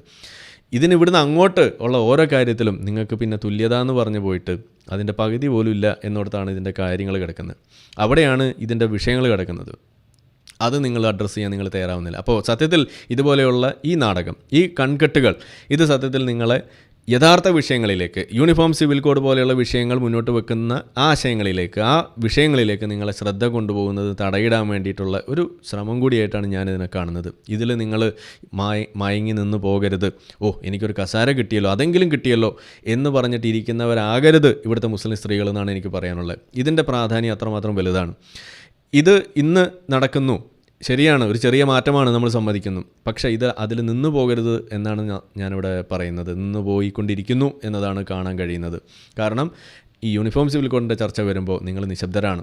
അതിനെക്കുറിച്ച് നിങ്ങൾ മിണ്ടുന്നില്ല എന്ന് മാത്രമല്ല, മിണ്ടേണ്ട ആളുകൾ എന്താ ചെയ്യുന്നത്? മിണ്ടേണ്ട ആളുകൾ ചെയ്യുന്നത് മറ്റ് ചില നാടകങ്ങളാണ്. എനിക്ക് ഈ സംഗതിയോട് ഒരു യോജിപ്പുമില്ല.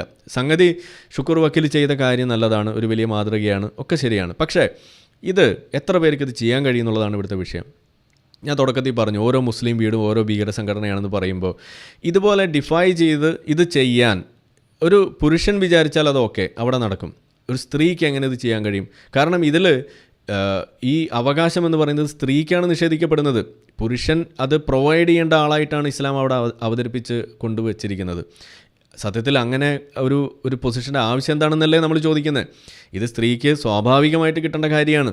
അതിനെ തടയിടുന്നു. എന്നിട്ട് ഞാനൊന്ന് വിചാരിക്കട്ടെ, നമുക്ക് വേണമെങ്കിൽ ഒന്ന് രജിസ്റ്റർ ചെയ്യാം, നമുക്ക് രണ്ടാമതൊരു കല്യാണം കഴിക്കാം എന്ന് പറഞ്ഞിട്ട് അതിനകത്തൊരു ചെക്ക് അവിടെ ഉണ്ടാക്കി വെക്കേണ്ട കാര്യം എന്താ ഉള്ളത്? ഇതാണ് നമ്മൾ ചോദിക്കുന്നത്. അപ്പോൾ ഇവിടെ ഷുക്കൂർ വക്കീലിനെ പോലെയുള്ള ആളുകൾ ചെയ്യുമ്പോൾ അതിനോട് ചെറിയൊരു യോജിപ്പുണ്ട്. ഇതിനൊരു മാറ്റം വേണം, ഇതിലൊരു പ്രശ്നമുണ്ടെന്ന് ചൂണ്ടിക്കാണിക്കുന്ന ചൂണ്ടുപലകകളായിട്ട് നിങ്ങൾക്ക് നിൽക്കാൻ കഴിയുന്നു. ഞാൻ സമ്മതിക്കുന്നു, 100% നിങ്ങളോട് യോജിക്കുന്നു. പക്ഷേ അതിനപ്പുറത്തേക്ക് ഇതാണ് ഇതിൻ്റെ പരിഹാരം എന്ന് നിങ്ങൾ പറഞ്ഞു വെക്കുന്നതിനോട് നമുക്ക് യോജിക്കാൻ കഴിയില്ല. ഇതല്ല ഇതിൻ്റെ പരിഹാരം. നിങ്ങൾക്ക് ഇതിനകത്തൊരു പ്രിവിലേജ് ഉണ്ട്. നിങ്ങൾ ഒരു വക്കീലാണ്, നിങ്ങൾക്ക് ഇതിൻ്റെ നൂലാമാലകൾ നിങ്ങൾക്കറിയാം. നിങ്ങൾ ഒരു ആണുമാണ്, ഒരു പുരുഷനുമാണ്. അപ്പോൾ അതുകൊണ്ട് നിങ്ങൾ ഇതിനെക്കുറിച്ച് മനസ്സിലാക്കിയ ഒരാളുമാണ് എന്നതും ഒരു പ്രിവിലേജ് ആയതുകൊണ്ട് നിങ്ങൾക്കിത് ചെയ്യാൻ കഴിയുന്നു. എത്ര മുസ്ലിം വീടുകളിൽ ഇത് സാധിക്കും? ഞാൻ പറയുന്നത്, ജനിച്ചു വീഴുന്ന പെൺകുട്ടികൾക്ക് അടക്കം കിട്ടേണ്ട അവകാശമാണ് ഈ പറയുന്നത്. കല്യാണം കഴിച്ചില്ലെങ്കിൽ പോലും, ഇത് കല്യാണം കഴിച്ചാലുള്ള കാര്യം മാത്രമല്ല, കല്യാണം കഴിച്ചില്ലെങ്കിൽ പോലും നടക്കേണ്ട ലഭിക്കേണ്ട അവകാശത്തെക്കുറിച്ചാണ് നമ്മൾ പറയുന്നത്. അവിടെയാണ് ഈ വിഷയത്തിൻ്റെ പ്രാധാന്യം കിടക്കുന്നത്. അവിടെയാണ് ഇത്തരത്തിലുള്ള സംഗതികൾ കൊണ്ടുവന്നുകൊണ്ട് ഇതിലെ ചർച്ചകളെ വഴിതെറ്റിക്കുന്ന അവസ്ഥയിലേക്ക് ഇത് കൊണ്ടെത്തിക്കുന്നത്. മാത്രമല്ല, ഇത് ഇത്തരം സംഗതികൾ മാറണമെന്നുണ്ടെങ്കിൽ ഒരു ടോപ്പ് ടു ബോട്ടം അപ്രോച്ച് തന്നെയാണ് നല്ലത്. അതായത് ഒരു പൊതുവായ നിയമം ഉണ്ടാക്കുക.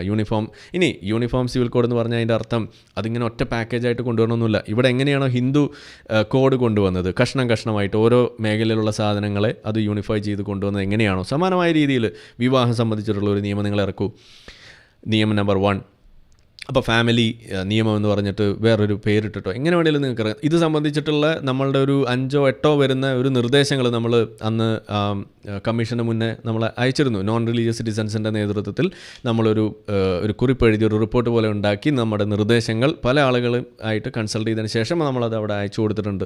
നമ്മളിവിടെ നേരത്തെ വീഡിയോ ചെയ്തിട്ടുള്ളതാണ്, അതിനെക്കുറിച്ച് ഇവിടെ എഴുതിയിട്ടുള്ളതാണ്. എന്ന് പറഞ്ഞ പോലെ നമ്മൾ അതിലും സൂചിപ്പിച്ചതാണ്. ഇതിങ്ങനെ ഒരു പാക്കേജായിട്ട് യൂണിഫോം സിവിൽ കോഡ് എന്ന് പറഞ്ഞ് കൊണ്ടുവരുന്ന കാര്യമൊന്നുമില്ല. നിങ്ങൾക്ക് ഓരോന്നായിട്ട് നടപ്പിലാക്കാം, പക്ഷേ നടപ്പിലാക്കണം. വിവാഹം സംബന്ധിച്ചിട്ടുള്ള നിയമം അവിടെ യൂണിഫൈ ചെയ്യണം.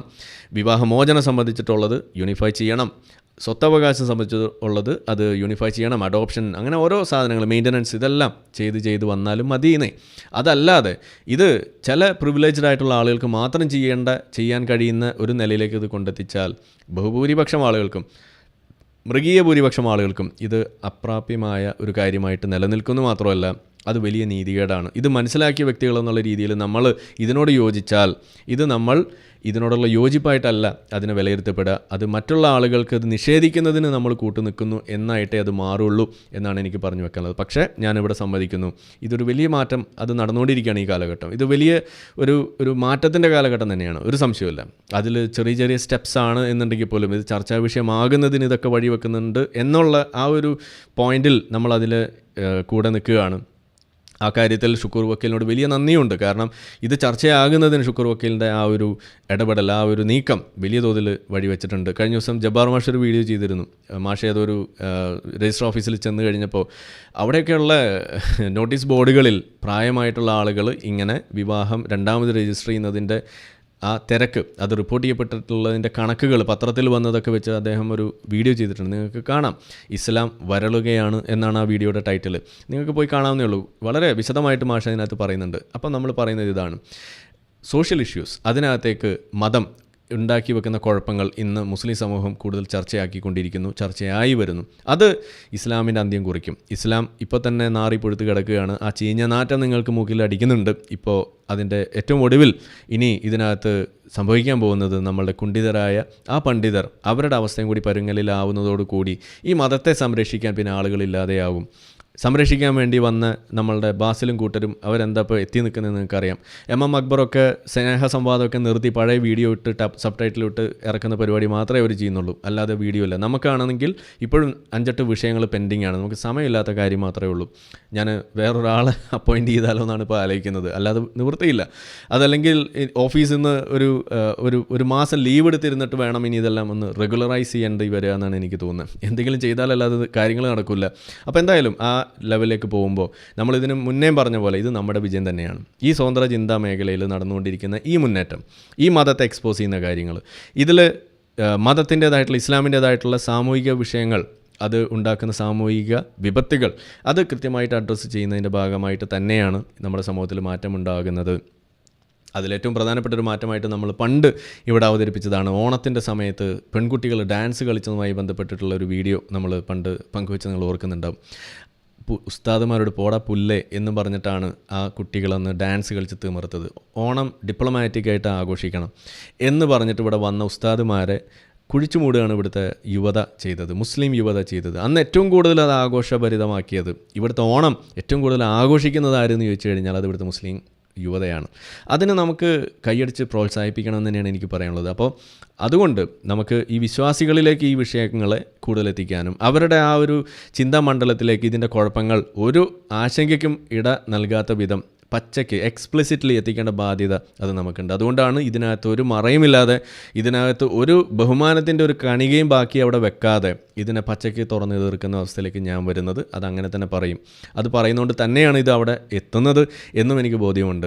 അതിനകത്ത് ഞാനൊരു ശതമാനം ബഹുമാനം കാണിച്ചാൽ, ഒരു വിട്ടുവീഴ്ച മനോഭാവം ഞാൻ അതിനകത്ത് കാണിച്ചാൽ, എതിര് നിൽക്കുന്ന ആളുകൾ, ഇത് കേൾക്കുന്ന ആളുകൾ അതിൻ്റെ 10 ഇരട്ടിയും 100 ഇരട്ടിയുമായിരിക്കും നിങ്ങളത് എടുത്തു വെക്കാൻ പോകുന്നത്. അപ്പോൾ അതുകൊണ്ട് ഇതിനകത്തൊരു ഹോളി കൗ ഇല്ല, അതിൻ്റെ ആവശ്യമില്ല എന്നത് തന്നെയാണ് എനിക്ക് പറയാനുള്ളത്. അങ്ങനെ കുഴിച്ചു മൂടപ്പെടേണ്ട ഒരു മതം തന്നെയാണ്, ഏറ്റവും ആദ്യം നമ്മൾ കുഴിച്ചു മൂടേണ്ട മതമാണ് ഇസ്ലാം എന്ന് പറയുന്നത്. ആ മതം അതിൻ്റെ സ്പിരിച്വൽ എലമെൻസോ അതല്ലെങ്കിൽ നിങ്ങൾക്ക് ഏതെങ്കിലും ഹൂറിയെ കിട്ടുന്നുള്ള ചിന്ത, ഇതൊന്നും അല്ല നമ്മൾ പറയുന്നത്. സാമൂഹികമായ വിഷയങ്ങൾ, അതിനകത്തുണ്ടാക്കുന്ന പ്രശ്നങ്ങൾ, യൂണിഫോം സിവിൽ കോഡ് പോലെയുള്ള വിഷയങ്ങൾ, നമ്മളുടെ ഷെയ്ഖ മെഹ്റയെ കൊണ്ട് ഇതുപോലെ ഒരു ട്രോള് നടത്തേണ്ട ഗതികേട്, അതെന്താണോ അതിനെയാണ് നമ്മളിവിടെ പറഞ്ഞു വെക്കുന്നത്. അപ്പോൾ അതുകൊണ്ട് ഈ വിജയം, ഈ ഒരു ജൈത്ര യാത്ര, അതിൽ നിങ്ങൾ കൂടെ ഉണ്ടാകണം തുടർന്നും എന്ന് ഒന്ന് ഓർമ്മിപ്പിച്ചുകൊണ്ട് നമ്മളുടെ ഈ ഒരു കാര്യങ്ങൾ കൂടുതൽ ഭംഗിയായിട്ട് നടപ്പിൽ മുന്നോട്ട് കൊണ്ടുപോകുന്നതിന് വേണ്ടിയിട്ട് നിങ്ങൾ കൂടെ ഉണ്ടാകണം. നമ്മളുടെ ചാനൽ സബ്സ്ക്രൈബ് ചെയ്യുക, ലൈക്ക് ഷെയർ ഒക്കെ ചെയ്ത് നമ്മൾ സപ്പോർട്ട് ചെയ്യുക. ഡൊണേഷൻസും മറ്റു കാര്യങ്ങളും നിങ്ങൾ തുടർന്നും നമുക്ക് നൽകിക്കൊണ്ടേയിരിക്കുക. കൂടെ ഉണ്ടായ എല്ലാ ആളുകൾക്കും നന്ദി പറയുന്നു. ഇപ്പോഴും കണ്ടുകൊണ്ടിരിക്കുന്ന 10,300 ആളുകളുണ്ട് ലൈക്ക് ചെയ്തിട്ടില്ല. പെട്ടെന്ന് തന്നെ നിങ്ങൾ ലൈക്ക് ചെയ്ത് നിങ്ങളുടെ ആ ഒരു ഐക്യദാർഢ്യം ഇവിടെ പ്രകടിപ്പിക്കണം എന്നും കൂടി പറഞ്ഞുകൊണ്ട് തൽക്കാലം ഞാൻ നിർത്തുന്നു. ലൈവ് കഴിഞ്ഞ് കഴിയുമ്പോൾ നിങ്ങൾ ഈ വീഡിയോ അതിൻ്റെ കമൻറ്റ് ബോക്സിൽ ഇത് ഒരു അഭിപ്രായം നിങ്ങൾ രേഖപ്പെടുത്തുക. ഈ വിഷയത്തിൽ മുസ്ലിങ്ങളെ ശ്രദ്ധ കണ്ടെത്തി അതിലേക്ക് എത്തുന്നതിന് വേണ്ടിയിട്ട്, അവരിലേക്ക് അത് കൊണ്ടെത്തിക്കുന്നതിന് വേണ്ടിയിട്ട് നിങ്ങൾക്കറിയുന്ന ഒരു മുസ്ലിം സുഹൃത്തിനെങ്കിലും ഇത് ഒന്ന് ഷെയർ ചെയ്ത് കൊടുക്കണം എന്നാണ് എനിക്ക് പറയാനുള്ളത്. സ്ത്രീകളായിട്ടുള്ള മുസ്ലിങ്ങൾക്ക് ഒരാൾക്ക് എങ്കിലും ഇതിൽ മുഴുവനൊന്നും കേൾപ്പിച്ചിട്ടില്ല എന്നുണ്ടെങ്കിൽ നിങ്ങളിത് കേൾക്കുന്ന സമയത്ത് ഏതെങ്കിലും ഒരു 10 സെക്കൻഡ് നിങ്ങൾക്ക് ഇതിനകത്തൊരു ഗുണമുള്ളതാണ് എന്ന് നിങ്ങൾക്ക് തോന്നിയിട്ടുണ്ടെങ്കിൽ അത് മാത്രം നിങ്ങൾക്ക് ക്ലിപ്പ് ചെയ്തിട്ട് അവരെ കേൾപ്പിക്കാം. അതിന് വേണ്ടിയിട്ടെങ്കിലും നിങ്ങൾ ശ്രമിക്കണം എന്നാണ് എനിക്ക് പറയാനുള്ളത്. കാരണം ഇതൊരു കൂട്ടമായ ഒരു പ്രവൃത്തിയാണ്, ഒരു ടീം വർക്കാണ്. ഞാൻ മാത്രം വിചാരിച്ചുകൊണ്ടൊന്നും നടക്കില്ല, നിങ്ങളും കൂടി വിചാരിച്ചാലേ ഇത് നടക്കുകയുള്ളൂ. അത് തന്നെയാണ് ഇതിൻ്റെ വിജയത്തിൻ്റെ രഹസ്യവും. അപ്പോൾ അത് നിങ്ങൾ ഏറ്റെടുക്കും എന്ന് പൂർണ്ണ ഒരു ബോധ്യത്തോടു കൂടി, വിശ്വാസത്തോടു കൂടി തൽക്കാലം ഞാനിവിടെ നിർത്തുന്നു. ബാക്കി നമുക്ക് മറ്റു വിഷയങ്ങളൊക്കെ ആയിട്ട് അടുത്ത ദിവസം നമുക്ക് കാണാം. 2 കോയ കോളിംഗ് അപ്ലോഡ് ചെയ്തിട്ടുണ്ട്, പക്ഷേ യൂട്യൂബ് പണി തന്നതുകൊണ്ട് അത് റിലീസ് ചെയ്യാൻ പറ്റിയിട്ടില്ല. അപ്പോൾ അവരുടെ ഡിസിഷന് വേണ്ടി നമ്മൾ വെയിറ്റ് ചെയ്തുകൊണ്ടിരിക്കുകയാണ്. ചില റെസ്ട്രിക്ഷൻസ് ആണ് നമുക്ക് വെച്ചിരിക്കുന്നത്. അപ്പോൾ അതുകൊണ്ട് ലെറ്റ്സ് വെയിറ്റ്. കൂടുതൽ കോയാസ് വേറെ 1-2 പേര് വിളിച്ചിട്ടുണ്ട്, വീഡിയോ ചെയ്തിട്ടില്ല. അപ്പോൾ അത് ഉടനെ തന്നെ നമ്മൾ പബ്ലിഷ് ചെയ്യുന്നതായിരിക്കും, മറ്റേത് വന്നതിന് ശേഷം. അപ്പോൾ അതുവരേക്കും എല്ലാവർക്കും വണക്കം, നന്ദി, ഗുഡ് നൈറ്റ്. നമ്മളെ വീഡിയോ കണ്ടുകൊണ്ടിരിക്കുന്ന ആളുകൾ ചാനൽ സബ്സ്ക്രൈബ് ചെയ്തിട്ടില്ല എന്നുണ്ടെങ്കിൽ അത് ചെയ്ത് നമ്മൾ സപ്പോർട്ട് ചെയ്യുക. മറ്റു രീതിയിൽ സപ്പോർട്ട് ചെയ്യാൻ ആഗ്രഹിക്കുന്ന ആളുകൾക്ക് അതിൻ്റെ ഡീറ്റെയിൽസ് ഡിസ്ക്രിപ്ഷനിലുണ്ട്. നിങ്ങളുടെ ഓരോ ലൈക്കും ഷെയറും അതുപോലെ കമൻ്റ് ഇടുന്നതും ഇതിൽ ഈ വീഡിയോ അതിൻ്റെ താഴെ വരുന്ന കമൻറ്റുകൾക്ക് നിങ്ങൾ പ്രതികരിക്കുന്നതെല്ലാം തന്നെ വീഡിയോയുടെ റീച്ച് കൂടുന്നതിന് വലിയ തോതിൽ ഉപകാരപ്പെടുന്ന സംഗതിയാണ്. അപ്പോൾ അതുകൊണ്ട് അതിൽ നിങ്ങൾ ഏർപ്പെടണം എന്നും കൂടി ഞാൻ അഭ്യർത്ഥിക്കുകയാണ്. മറ്റുള്ള രീതിയിലുള്ള സപ്പോർട്ട് തുടർന്നും നിങ്ങളുടെ ഭാഗത്തുനിന്നുണ്ടാവും എന്ന് പ്രതീക്ഷിക്കുന്നു.